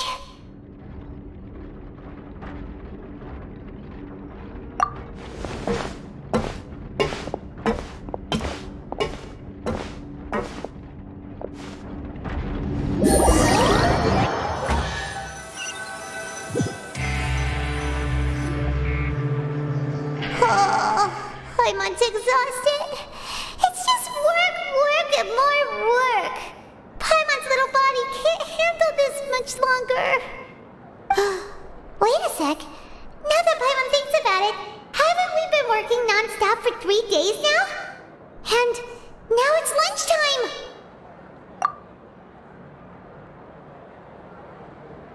Oh, Paimon feels a shiver going down her spine. What's going to happen? But it doesn't seem like anything's changed at all. And we made it to the coupon cafeteria safely. Are the so-called hidden rules only a rumor after all?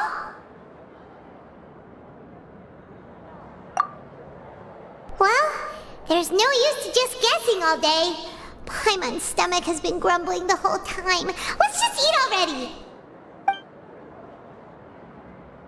Paimon wonders what we'll get today. Maybe we'll get the super lucky meal. Wait, what? What in the world is this? What's with Paimon's food? And yours is the same. Is this stuff meat? But it looks and feels so bizarre. What kind of chef would make food like this? What do you think is going on? Is this the bad thing that Rowan was talking about?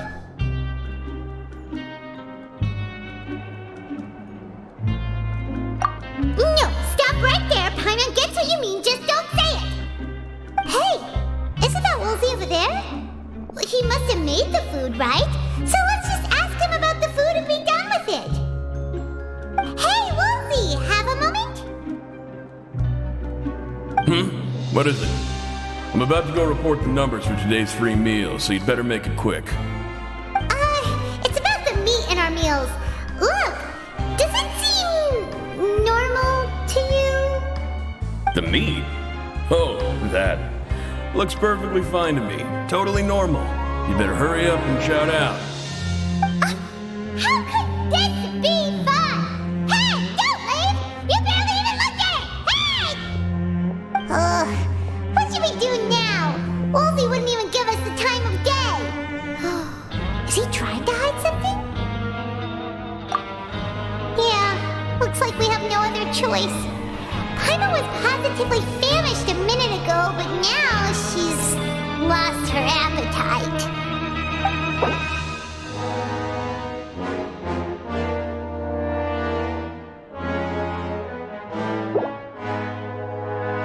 What would you like to do this afternoon? Okay, let's see if we can find any new leads.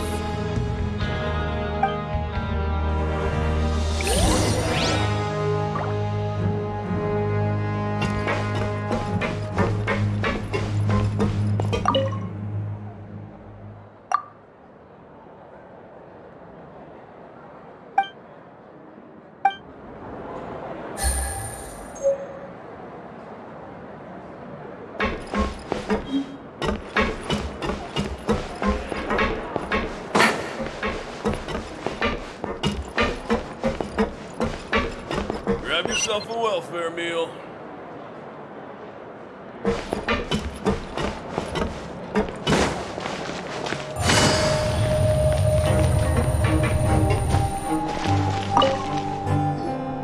Oh, hello. You two are the ones who were with His Grace. No need to be so nervous. Sorry, I couldn't help but think of His Grace once I saw you, and I...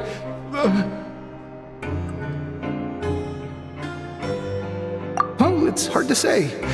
Maybe I am. He's got a very overwhelming presence. It makes me feel like I'm just some insignificant little bug. Wait, seriously? Well, I'm always indecisive, and I tend to make a mess of things. It's like a reflex. I just instantly start to tense up the moment I see a smart and capable person like His Grace. What? Please, don't say anything like that out loud. How could you possibly think something like that?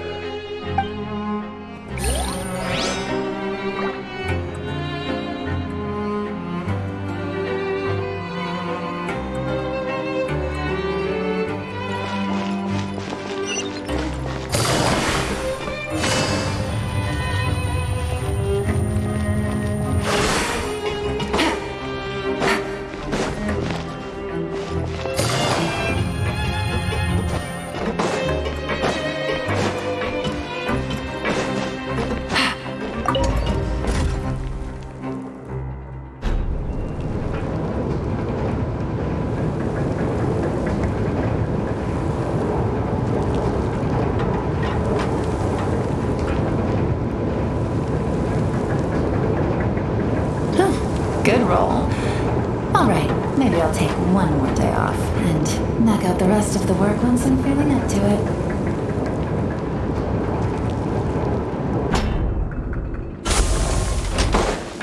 Take it easy.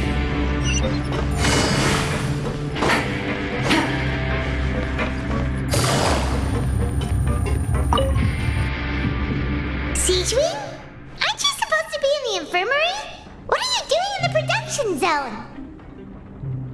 Hello, traveler. Paimon?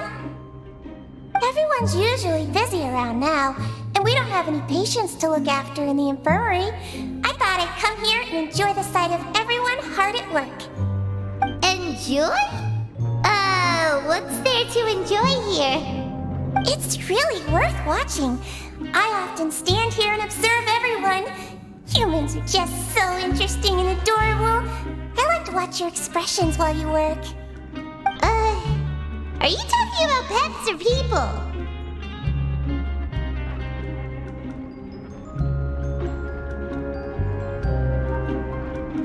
Oh, I can see why you think that, but you shouldn't jump to conclusions. See, we Melazines are a different species, and we see the world very differently from humans. It's very easy for me to observe everyone's condition. All it takes is one look, and I can tell which workers are exhausted. Wait, Melusines can see that? Huh. That does sound useful for being a nurse. Yes. Running around tending to everyone's health is very fulfilling. But I'd much prefer it if you're all happy and free from exhaustion and pain in the first place. Take care of your body. Make sure you eat well. Always rest when you're tired from work and don't push yourself too hard. We'll definitely take care of ourselves. Thanks for the reminder.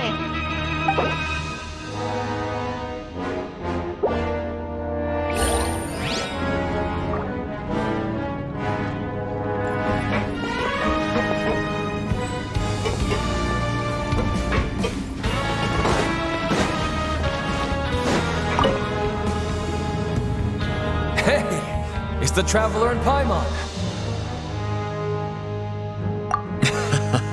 No need to tease me, okay? I won't trip on the same step twice.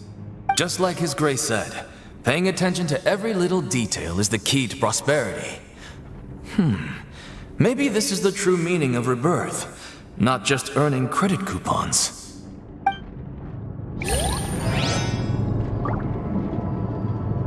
Just like His Grace said, paying attention to every little detail is the key to prosperity. Maybe this is the true meaning of rebirth, not just earning credit coupons.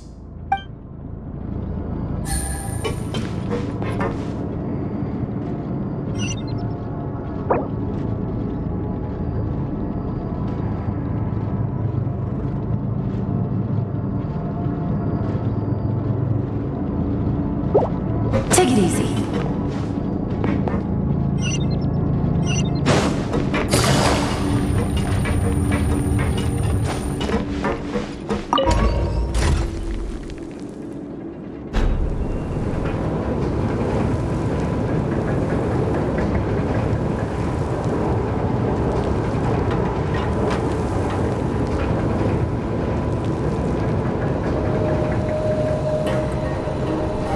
Navigating the world is a whole lot easier with a few different identities to choose from.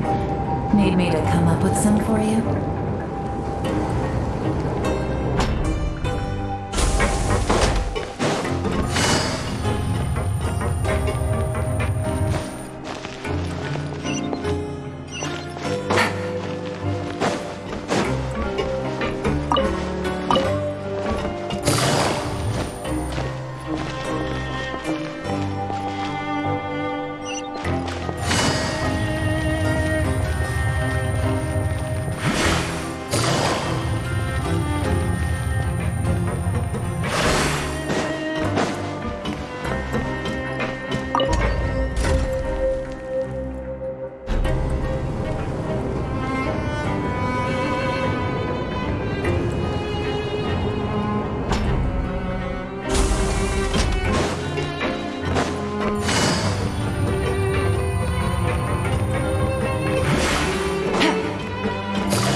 I was injured a bit just now. Nothing major, I think I just pulled something. Little mishaps like this are unavoidable at work, you know? Paimon wouldn't have thought someone as experienced as the Chief would still get hurt on the job. I just knew you would say that. This is pretty embarrassing. Where's Siegeween when you need her anyway?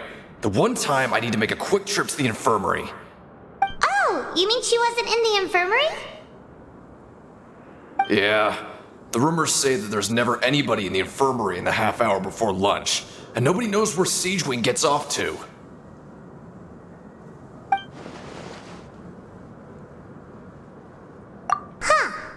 That's actually really strange. Siegeween's always super dedicated to her work.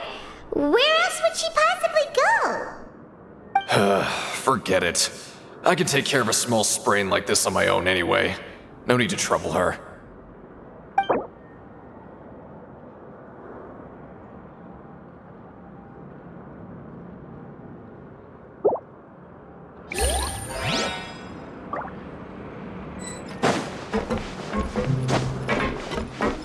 it easy.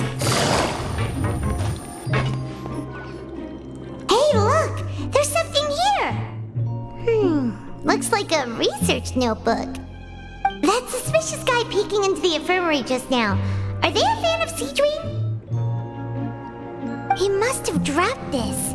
Let Paimon read it real quick! The Melissae perceive the world very differently from humans. There are significant deviations. As a result, their sense of aesthetics and beauty is also very different from that of humans. This must be taken into consideration when giving gifts. Ooh, this all sounds pretty serious. He sure did his homework.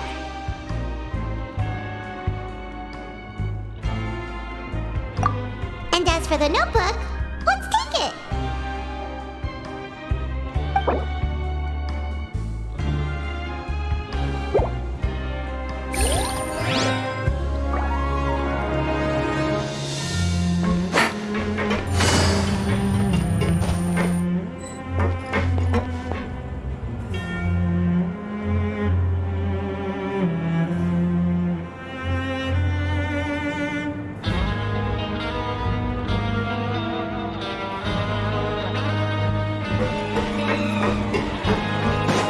Take it easy.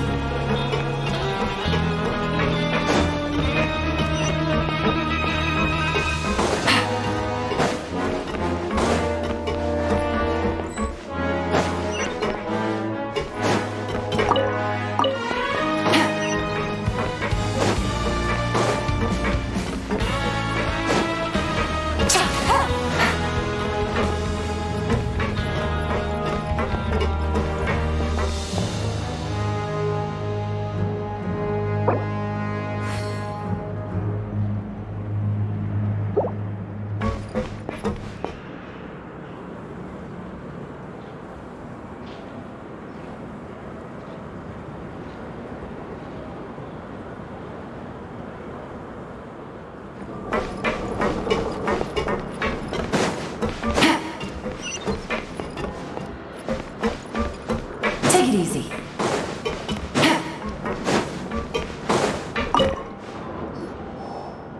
Oh, wonderful. I was worried that you'd be busy trying to earn reward coupons all the time, but it seems like you haven't neglected your investigation work after all. Paimon likes having more coupons, but no one wants to work all the time. Have you also been investigating the area, Lynette? No, I was just slacking off, and you happened to catch me. My brother is still obsessed with anything remotely related to the Forbidden Zone. But knowing him, it won't be long before we get more leads. Oh, before I forget, this is for you. Huh? Credit coupons? Why are you giving us these? I've been here longer than you. Coupons aren't a resource in particularly short supply. What is in short supply are interesting people to talk with. Aw, that's so nice of you, Lynette. We'll be sure to make good use of these coupons then. Thanks so much!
working a few days straight.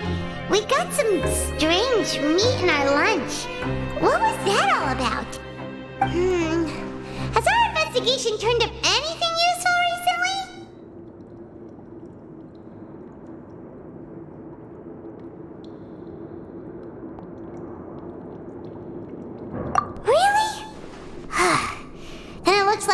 part of the investigation has hit a dead end. Well, we'll keep searching for more clues tomorrow.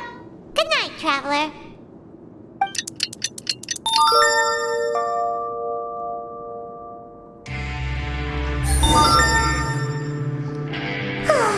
The dawn of a new day. Paimon feels like we're getting used to life as convicts. Is that a good thing or a bad thing? What do you have planned for us?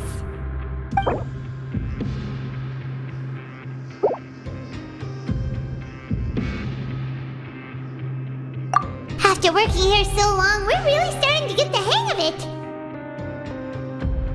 But doing the same thing all the time can get old pretty quickly. How are you holding up?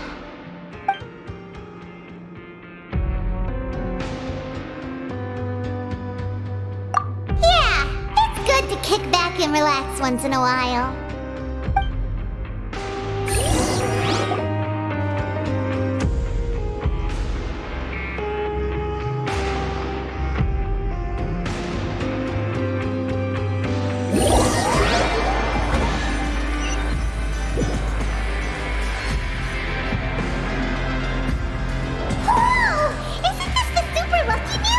Looks like hard work really does get rewarded.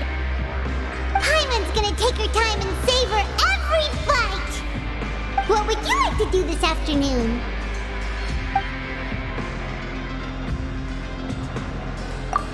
Sure! If we're not going to work, then let's kill some time at the Pancration Ring.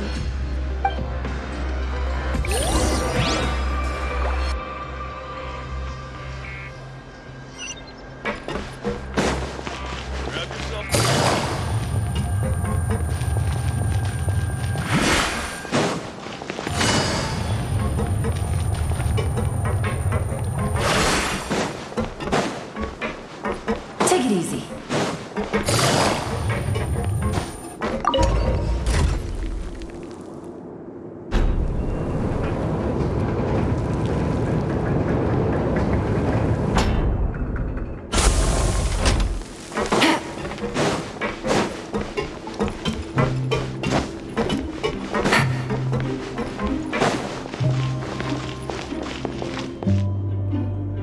Oh, you must be the Traveler, huh?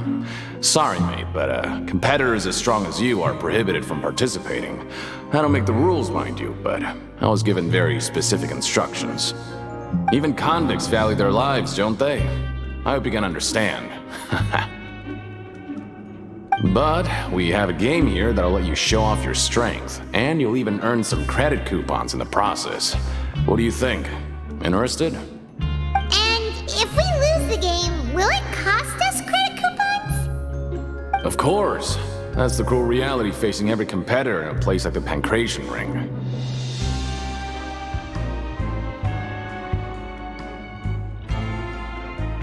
Okay, great. Let me walk you through the rules. The targets in front of you will pop up one after another. You'll need to hit the targets in the same order that they popped up. If you can complete a few rounds in a row with no mistakes, then you'll win credit coupons. But the second you mess up the order, you'll lose. Game over. The game costs 300 credit coupons to have it go. So, you up for it?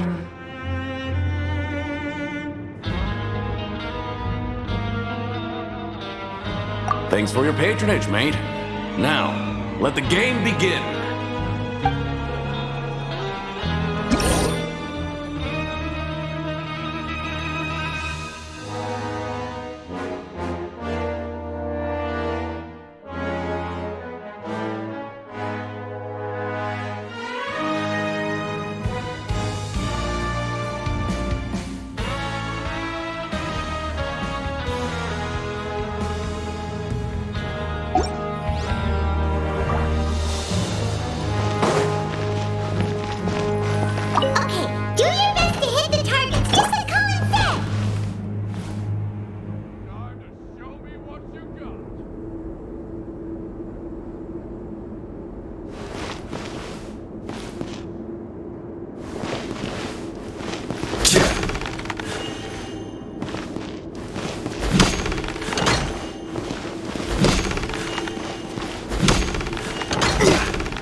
Your strength really shouldn't be underestimated.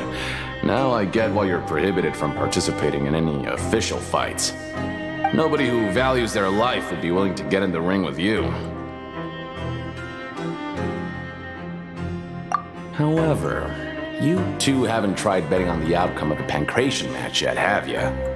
Just go talk to Rusimov. Buy a ticket for whichever fighter you think will win. There's a big payout if the fighter you support comes out on top. But we don't know anything about the fighters. How can we possibly know who to support?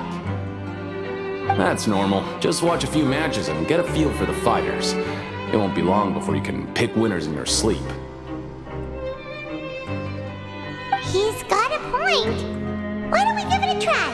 If we have enough coupons, we could probably bet at random until we figure everything out. Bet at random, huh? Well, how should I put it? It's not like you can't do that, but I'd advise you to give it some more thought first. Huh? We shouldn't get too carried away. What's the problem? What? I never even picked a boxer before, and you already know about the rules? You're not just strong fighters. Seems you're pretty perceptive, too.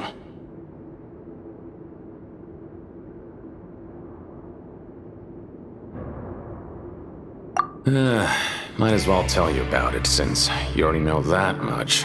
Plus, I think you've got the potential to be one of my greatest customers. I think I can let you in a bit. Besides, I don't want to risk ever losing a customer like you. Is it that serious? Okay. The hidden rule here is, if you buy both boxers' tickets and support them both, something bad will happen the next morning. So the rule is that we shouldn't pick both boxers in the same fight. But if anyone actually did that, wouldn't they be guaranteed to lose coupons? Who would do that anyway? And what do you mean by something bad will happen? How would I know? Not like I'm stupid enough to do that. But I've heard a story about the rule. According to the rumor, there was a masked boxer who possessed incredible skill and power. None of his opponents even stood a chance against him. However, in the final match, the organizers told him to take off his mask. He refused and never showed up to the fight. And after that, he was never seen again. Some say he died, or that he was taken care of by the event's organizers. But everyone remembers that he was someone who cherished honor above all else. In his eyes, supporting both boxers in a match would dishonor the competition itself. So you mean it's like a curse? He'll take vengeance on anyone who does that?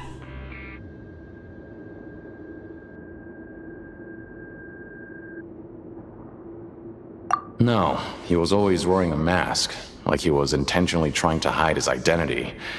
I don't even know anything about his past. Traveler, do you think that boxer was...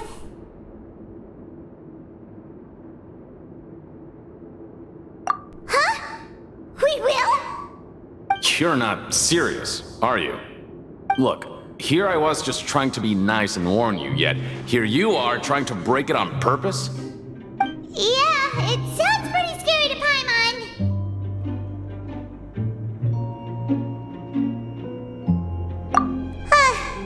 Seems you've made up your mind.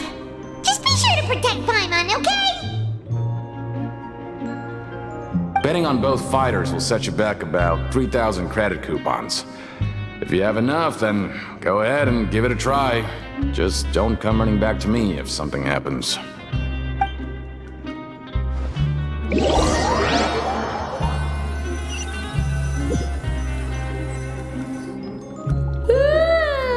woke up so early today that Paimon's been nodding off all afternoon. Good thing it's finally time for bed.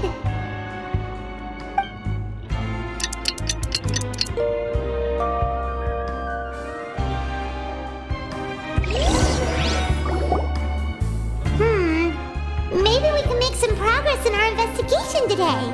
What do you have planned for us?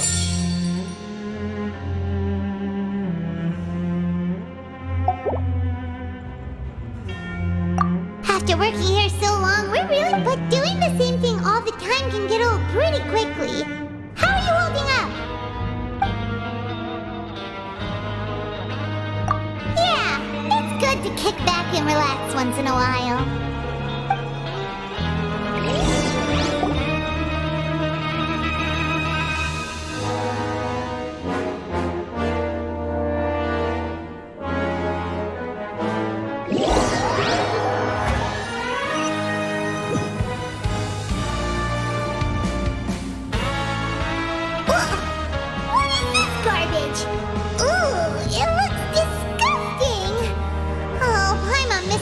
Cooking now. What would you like to do this afternoon? Maybe we'll be able to find some leads there.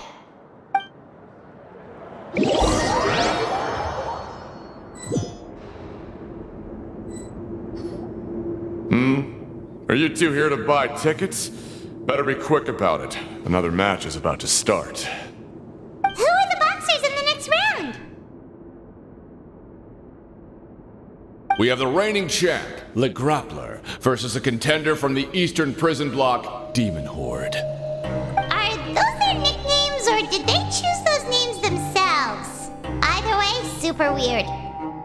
Since you're new around here, I'll help you out and give you a little suggestion. Even though Le Grappler is the crowd favorite, Demon Horde is a first-class dark horse with incredible potential. Anyway, for this match, I recommend that you pick...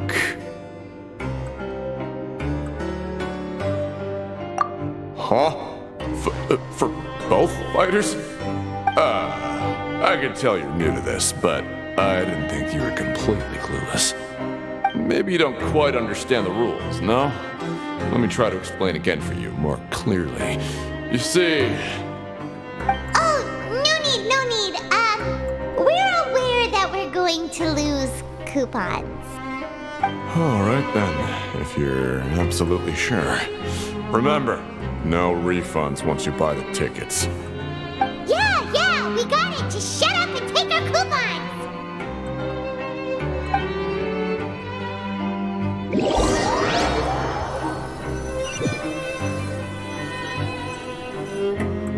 Seems we had a productive day. Hope we can make even more progress tomorrow.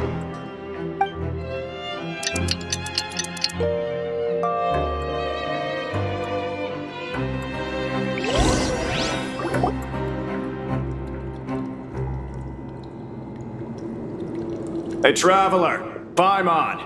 Package here for you. The next time you buy something, go pick it up yourself. I'm not a delivery man, you know. Huh? A package? For us? Did you buy something, Traveler? Paimon's not quite awake yet, so why don't you go take a look?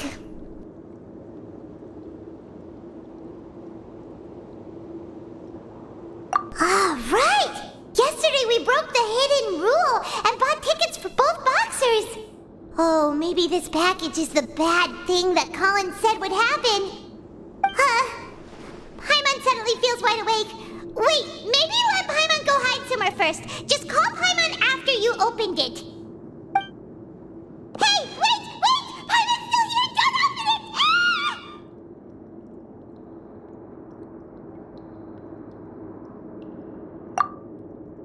Huh? What is it? Are you okay? Let Paimon take a peek too.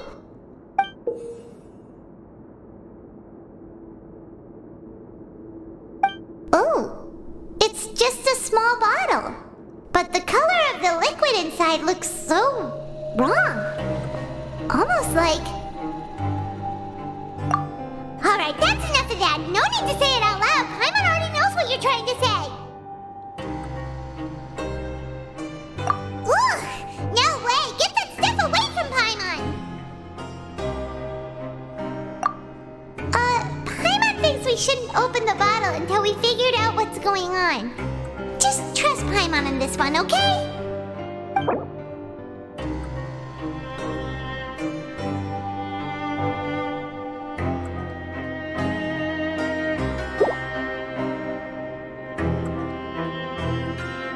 What do you have planned for us?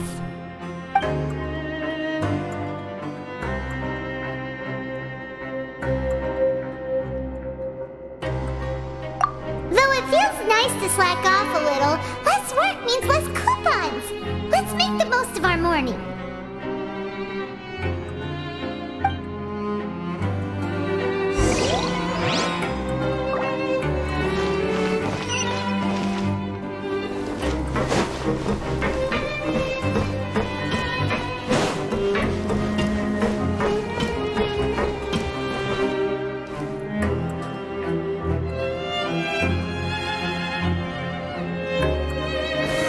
Solidify!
Let's come up with some fun activities.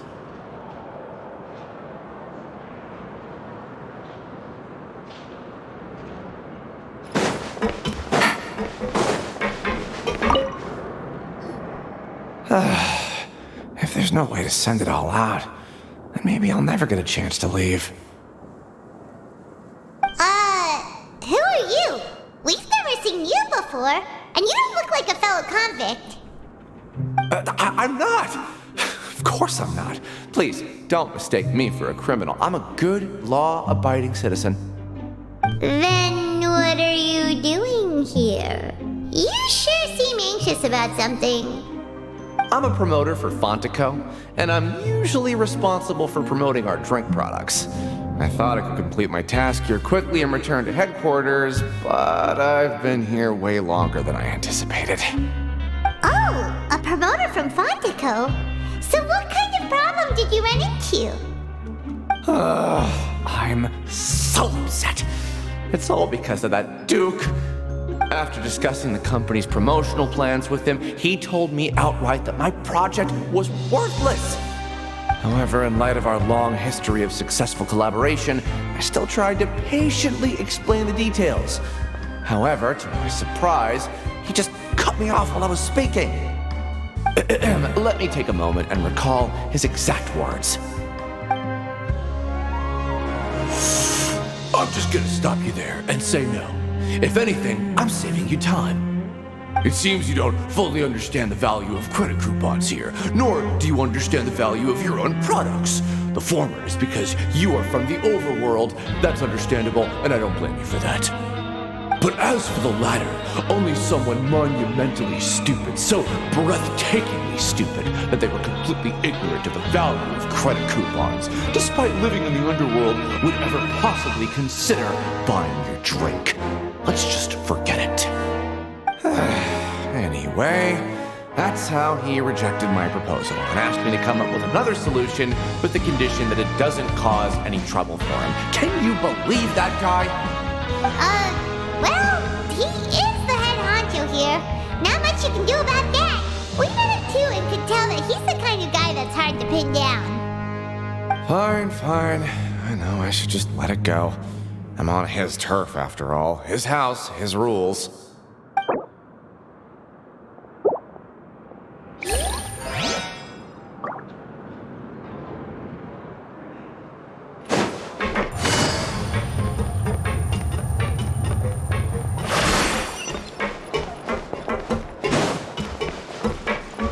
Take it easy.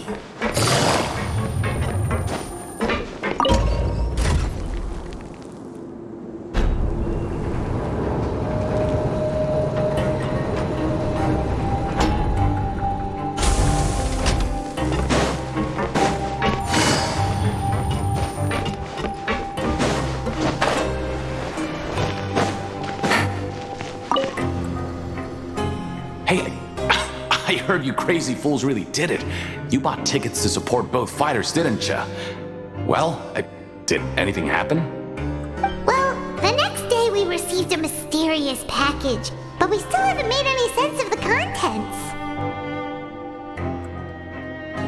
So it is real. You didn't become cursed or anything like that, did ya? Are you both still okay? Wait, are you sure that it's still you controlling your bodies right now? Paimon's not sure. What do you think? Oh, okay. Well, that's good. Yeah, you two don't seem to have changed at all. But I wouldn't let your guard down just yet. Still, I didn't expect you would actually do it.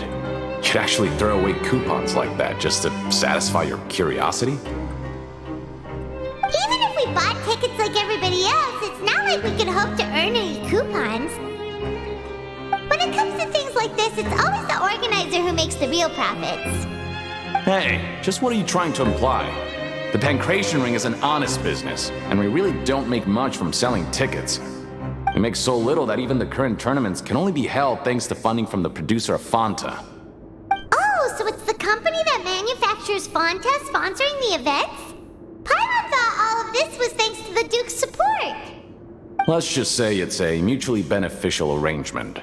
They reached out to us first, hoping to promote Fanta products in the Fortress of Meropide.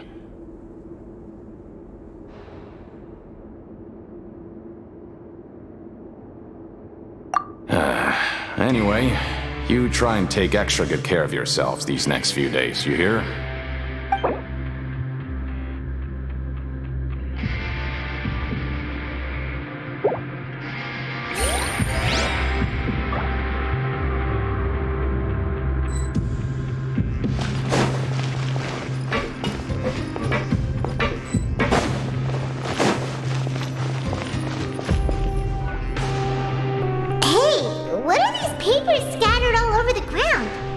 Registration forms or something?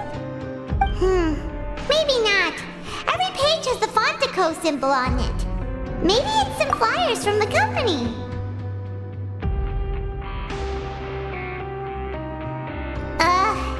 Okay.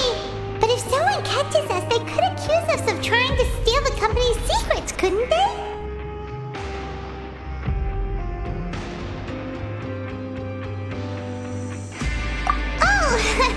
You're right.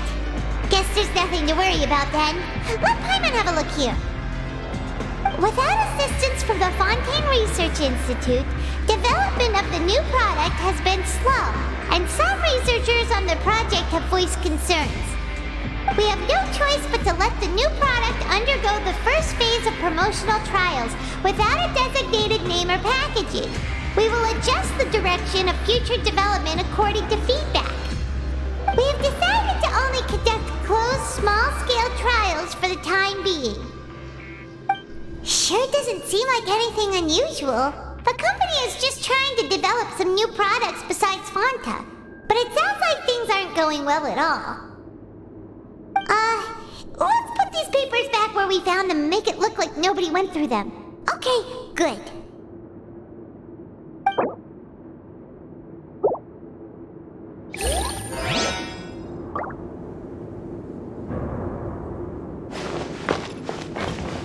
Time to show me what you got!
Seems you're really getting the hang of things at the Pancration Ring now.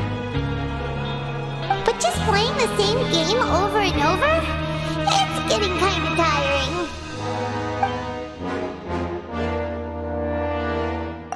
Yeah, why don't we have Collins lower the difficulty a little? You know, so we can just breeze through each level.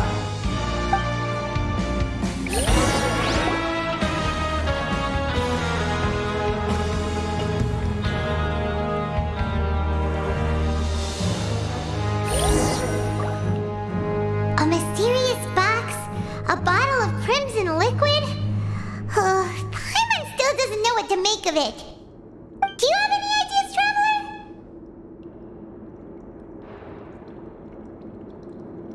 Really? Then it looks like that part of the investigation led us nowhere. Well, maybe we'll have better luck tomorrow. Good night, Traveler.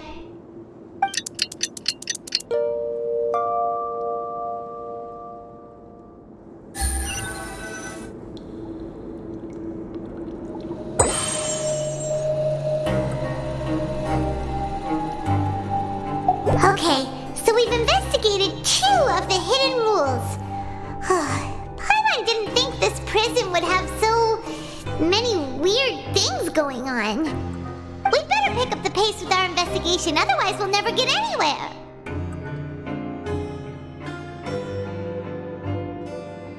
Yeah, let's skip work for now and put our time to good use.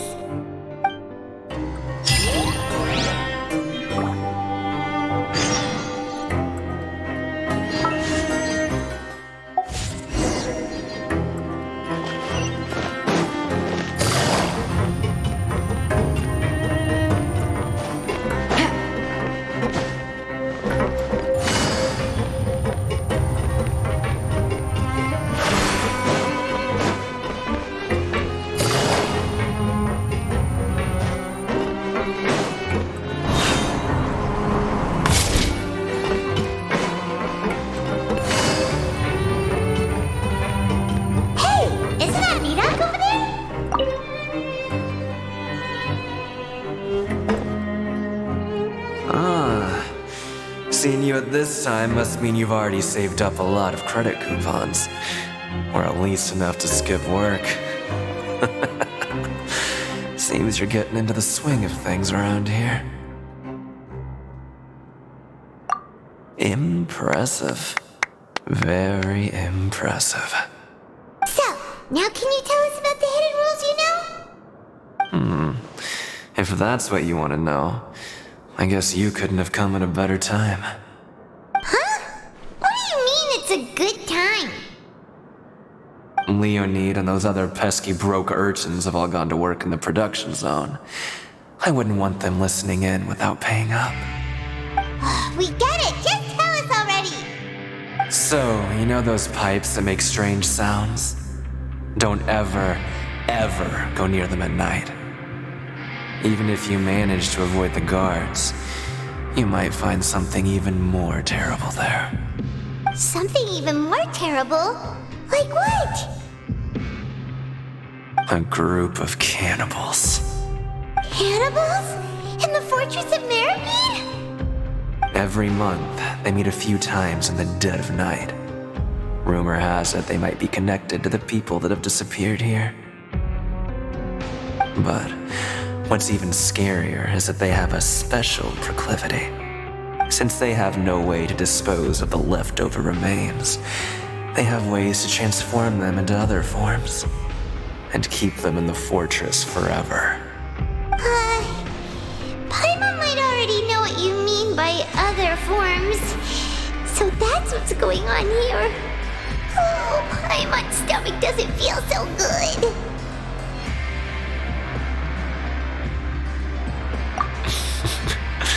You two look pretty skeptical. No matter. Learning the truth behind dark secrets isn't necessarily a good thing. I've got things to do too. I suggest you just act like I never told you anything. Traveler, can we just trust him on this one? Oh, Paimon doesn't want her blood and flesh entombed here for all eternity?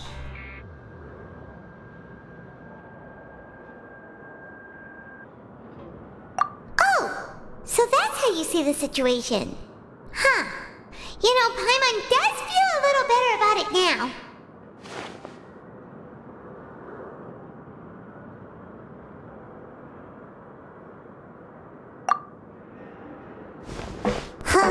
When will all the secrets end?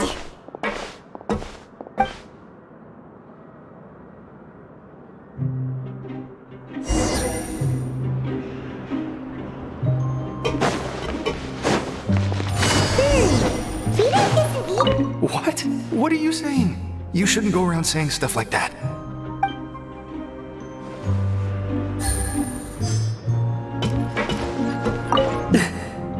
Just stay away from me.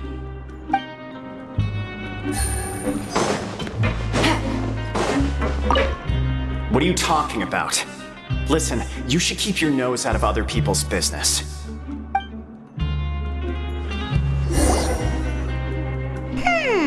Their attitude sure is suspicious. Like they're trying to avoid us.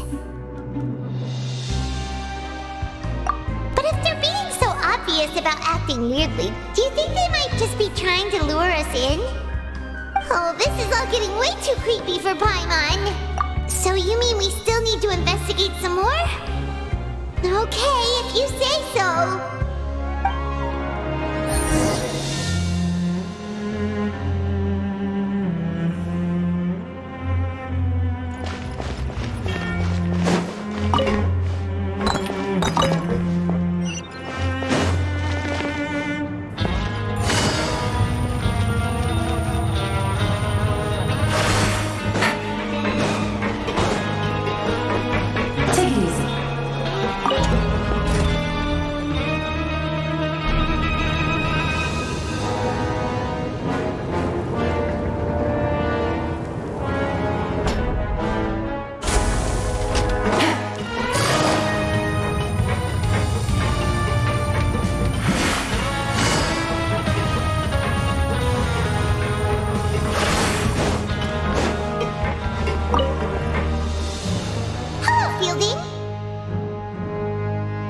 What do you want? Criminals like you ought to be working right now. Catch my drift. We just want to ask you a simple question. Have you ever discovered anything odd during your nighttime patrols? Why are you asking about something like that?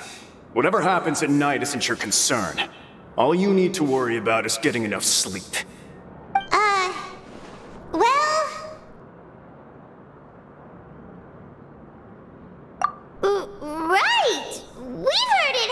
a few times every month. Paimon has sensitive ears, so it makes it hard to sleep. Really? I see. But it's not like I'm on duty every night. And now that you mention it, I recall my colleagues talking about something like that before.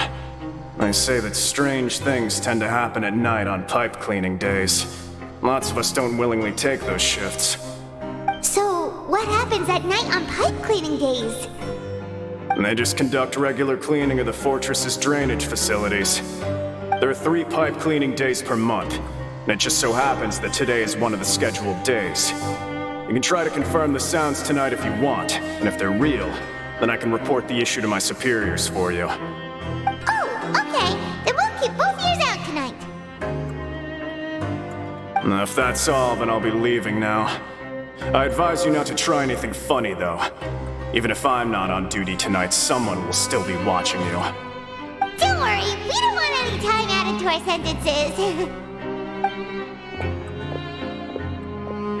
Oh, he left. So what do you think about the pipe cleaning days he mentioned? Right, both are a possibility. But Fielding did say that tonight is a cleaning night. Paimon knew you would say that. Alright, sounds like we'll be up all night tonight then. Paimon just hopes the guards don't catch us.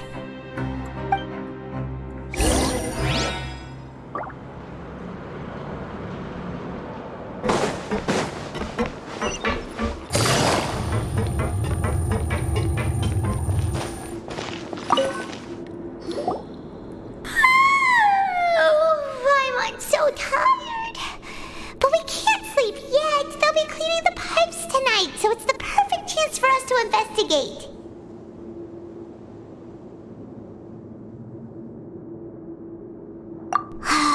Whatever. Just be sure to wake Paimon if she dozes off. Paimon's worried something might happen if you go alone. Huh? Traveler? Did you fall asleep already?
Traveler, come on, wake up!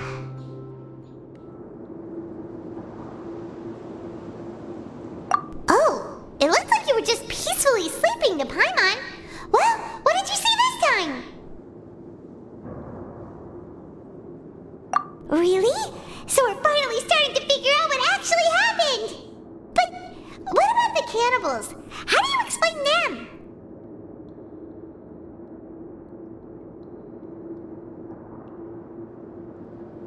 Okay, well, it's about time for us to get moving. Just be careful to avoid the patrolling guards.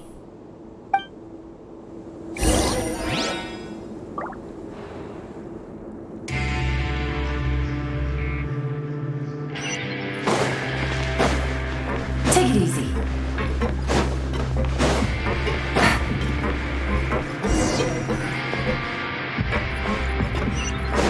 Shh! Careful! We'll get in trouble if the guards catch us.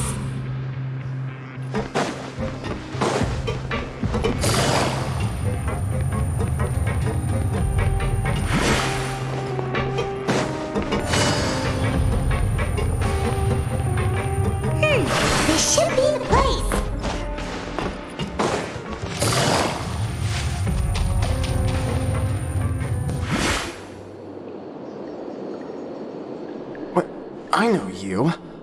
You were the ones we saw. Huh. You've got guts showing up here. You know who we are, right? You'd better leave now. Ain't nobody coming here to save you.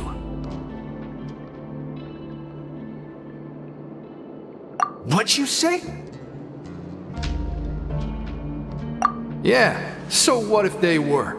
If you push us, we can make those rumors a reality at any time. Hey, what's the point of all those rumors anyway? What exactly are you trying to do? I don't have to tell you anything. If you turn around, go back to the dormitories and act like you never saw anything, then I'll pretend that you never showed up here. Yeah, scram. Nothing worth seeing here.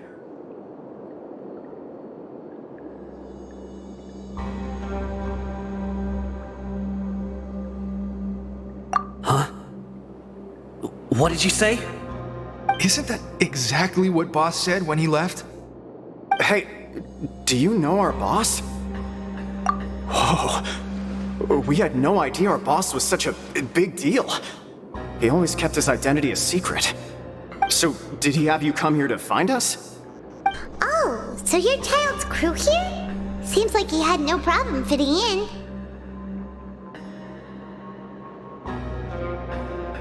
We're the only ones who heard him say those words when he left that night. So unless he somehow told you those exact same words after that... All right. I guess that's proof enough for me. I believe you. Wow, those dreams of yours sure come in handy. We gave him the business for a while and would always give him a hard time when he first came to the fortress of Maripede. But here in the fortress, the strong will always earn respect. He was working the longest hours and racking up wins in the Pancration Ring. You could always see how amazing he was, even when he was teaching us a lesson. So eventually, we all decided to follow him. But one day, he suddenly told us that he had to find a way to escape this place, no matter the cost. He said it was because he heard that call again. And as his crew, if the boss wants something, then it's our job to get it done. So, we got to work and used the hidden rules that were here to make up and spread the rumor about the cannibal rule. We just wanted to give him a better chance of escaping on a night after the pipes had been cleaned. Oh, thanks to your rumor, nobody would want to come anywhere near here, prisoner or guard. Wow, it sure is easy to exploit people's fear of the unknown. But hasn't Child already escaped? Why are you all still coming here after pipe cleaning day? Because as far as we know, the pipe he went into isn't actually an exit. It should be a dead end. It leads to an abandoned factory area, and even if there were a way to escape from there into the sea, we're still way too deep. No one could ever reach the surface alive. But Boss still insisted on going in. It's like he was obsessed about it. So we told him that we'd pretend as if he never existed while he was gone. And that if he wanted to come back, he should wait for nighttime on a pipe cleaning day. That way, we could meet him here and help cover the whole thing up. So you come and wait here through the night a few times a month just because of that promise? Yeah, but it's been so long now. We already know in our hearts that he must have managed to escape somehow. Is it also possible that something unfortunate happened to him? Nothing could ever defeat Boss or slow him down. It's one thing we know for sure. Okay. Paimon was just brainstorming possibilities. All right. Keep quiet and follow us.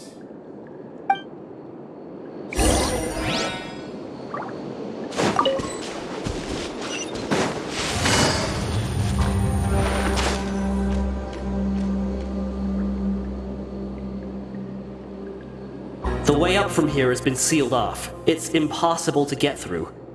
Boss left by going down from here. It wasn't full of water at the time. Later, we came back hoping to have a look. That's when we found out it had been completely flooded. It's impossible to navigate unless you're an extremely skilled diver. Do you think Child got trapped by the water? Not likely. We all know that Boss was an incredible swimmer. Really? Then have him come investigate. Pronto. Just be sure to tell us if you get any news about Boss. It's getting late. We should leave before the guards come this way. Yeah, we learned a lot about what happened to Child here. Let's get going!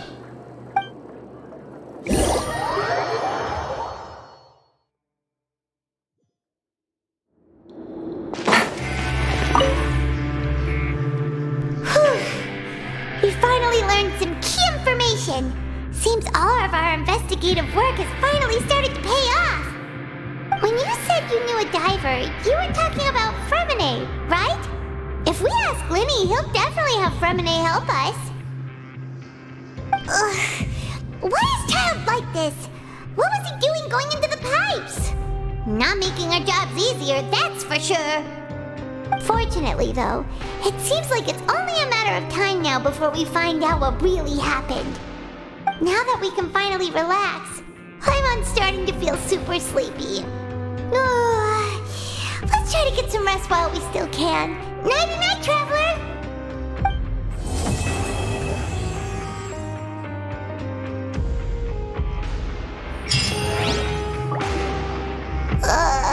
It's morning already? Paimon still needs more sleep. Huh? Wait, look over there! Isn't that... It's one of Linny's cards! Let Paimon see what's written on it! Maybe you haven't heard, but today is the monthly free day. Everyone has the day off today, which makes it the perfect time to do some investigating. It's been a while since we last talked. Have you been making any progress lately? Let's meet at our usual spot in the factory area before lunchtime. I have new information. Ooh, today's our lucky day. We have the day off. From the sound of it, Lenny's been making progress with his investigation. Wonder what he's discovered. We still have some time before we meet up. Let's talk with the people here for a bit more before we go.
There's a group of people over there.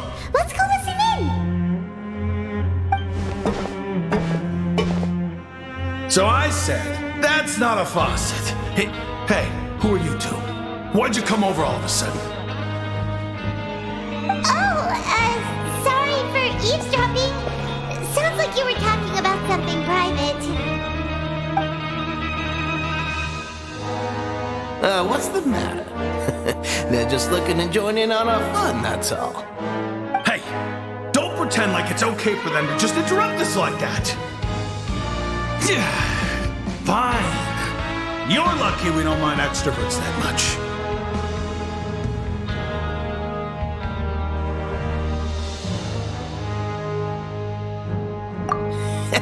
You hear that, Quisto? We're nice! Your expressions tell me you're looking to hear some juicy info, am I right? But before that, it just so happens that I know you two. Really? Are we that famous? You're kidding. How often does anyone get a personal tour led by His Grace himself? Practically everyone was talking about it. Word has it that you also caused quite the kerfuffle.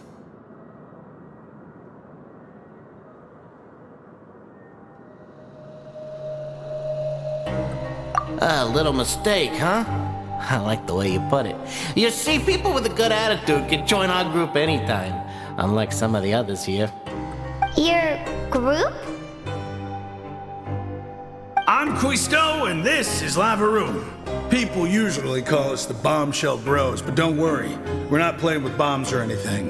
It's just that our information is always so explosive, and we blow minds on the regular. So, you two really like to gossip? Whew, you sure know how to embellish. No, you don't get it. Knowing intelligence will make things better for you here. For example, knowing who's working with whom, who has the latest rumors, who's not getting along. Wouldn't you like to know all that?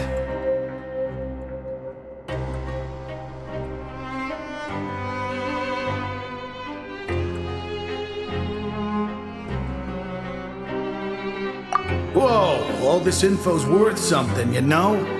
You should prove you're worthy of it. I don't mind him. Quisto's always this way. Just play nice and say something to massage his ego. The welfare meals. Talk about the welfare meals. Right! That meal we had yesterday was super delicious. Paimon can still taste it whenever she closes her eyes. Is that so? To tell you the truth, I've been helping out with making those welfare meals. I've been working as a kitchen assistant for about a month and a half now. Oh, so you're the one who made those delicious steaks. Amazing! You could be a professional chef. You are correct. I am a true professional. In fact, I even went to culinary school. But enough about that. Since you like my cooking, I guess that means we share similar tastes. Listen carefully. This little bombshell will help you learn what's really going on here in the fortress.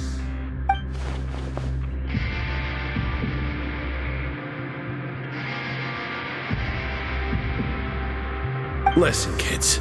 The power structure within the fortress is quite complicated. The overworlders couldn't care less about us down here. We're basically dogs to them. You've already met the one person here you should never cross, the Duke, Risley. He knows more than you think.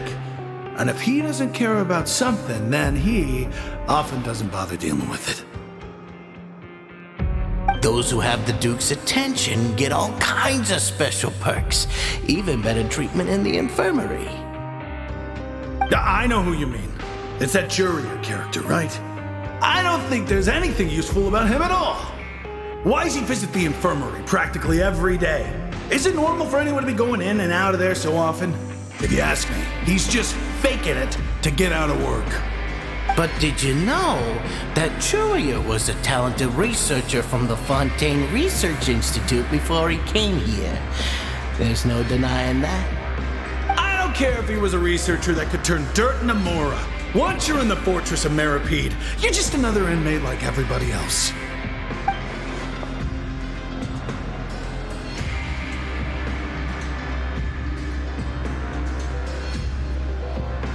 Speaking of which, the last time I saw him, he was passing by in the corridor with Lorvine.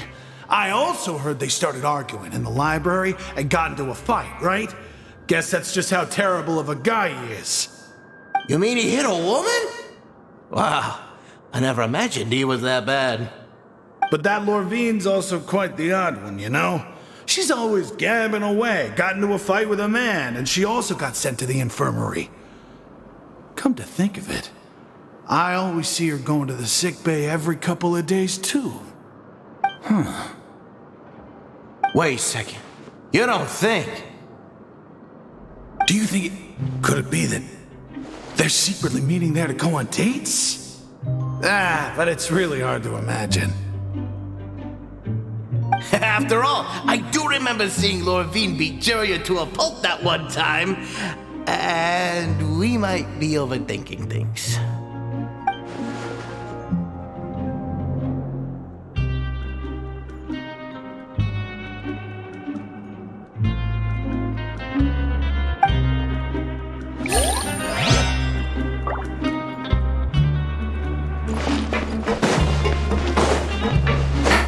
I'll never get a handle on all this paperwork.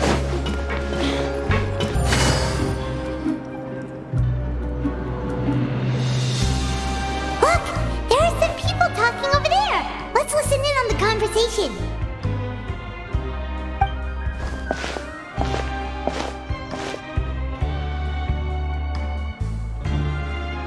If you ask me, those pompous parasites on the surface act like they're all a bunch of aristocrats. Do any of them give half a hoot about a bunch of dogs like us? Hey, speak for yourself, mate. I'm no dog. Oh, you think you're special or something? If you're here, then you're just a convict like the rest of us. I've heard that even if you're released after serving your sentence, going back to life on the surface ain't any better. Once a criminal, always a criminal. We're marked for life. I don't buy that. Hey, how cool would it be if the whole world was destroyed by a giant flood and everyone had to start over from nothing? What kind of filthy bilge water are you spewing? I have family up there. You best shut your sewer hole and talk like that. Listen, things ain't so great on the surface, but who says that you have to leave? I've heard that you can still stay here and work even after you've served your sentence. Not bad if you ask me. Who wants to live in the ruddy overworld anyway? And what makes you think they'd want to hire someone like you?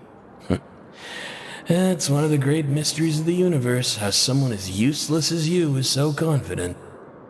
Whoa. Sounds like they're really unhappy about the overworld. Speaking of which, Paimon never heard anyone use the words overworld or underworld when we were living up there. Is it only something the inmates down here say?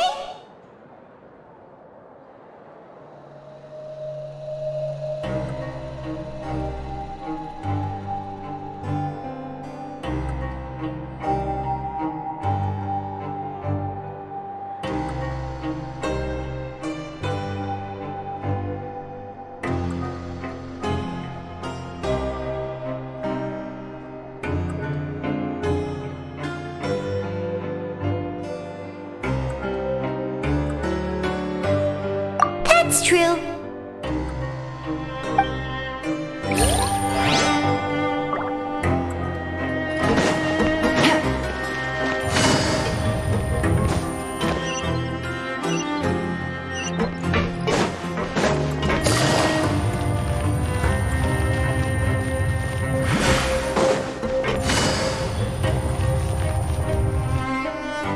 Hey, you over there?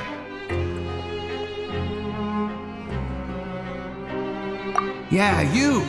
Say, do you like playing card games? You know, like Genius Invocation TCG? You TCG players are like mint in the wild, literally sprouting up everywhere.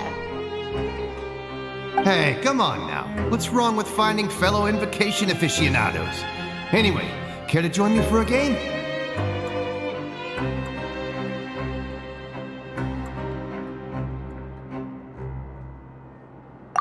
All right. No pressure.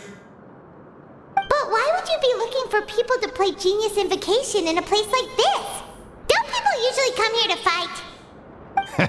Whether you're throwing down cards or throwing punches, it's all a competition, isn't it? It's all the same in my eyes.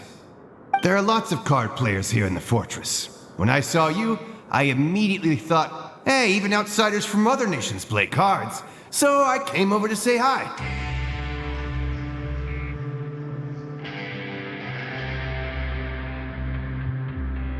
Sure. Great! Since you've been here longer than us, you need to flex your seniority a little bit, right? Maybe you could start by telling us newcomers some stories about this place. I thought you would have already heard everything by now. All right then, did you have anything specific in mind? Or do you want me to just pick a topic? Why don't you pick? We'll let you know if we've heard it already. Alright. Have you heard any strange rumors since you've arrived?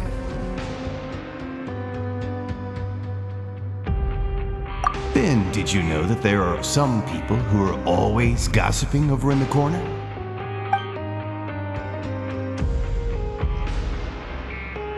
Yes, you've already met those two. They're quite a pair. They always keep an eye out for the latest happenings and gossip about everything. I've never seen anyone with more time on their hands. I heard that they used to be a chef and a bartender before they were sent down here. You know how bartenders are, always chatting with customers. And chefs love to pass the time just hanging out when they're not cooking. Good to know. Do you have anything else to tell us? Let me think. Sounds like you want to hear something a little more tantalizing. Oh, did you know that the Duke was also a convict in the fortress of Meripede before? Huh? Wait, are you serious? That's right. The Duke was an inmate just like you and me. Seems he was exiled here for committing some crime. Who knows how he ended up rising up to become the warden, though. To go from an ordinary inmate to becoming the manager of the whole place? I'm not gonna lie, I kinda respect that. A forbidden zone? Sounds like something that someone just made up. I've never heard of that. Where did you hear about it? It's just a rumor we've been hearing, but no worries if you've never heard of it. Do you have anything else you can tell us? Anything else?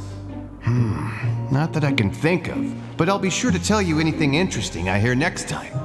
You'll have to play a game of Genius Invocation with me first, though. Okay, we've talked to just about everyone, and it's about time for us to go meet Linny. According to the card he left us, we should go meet him in the production zone.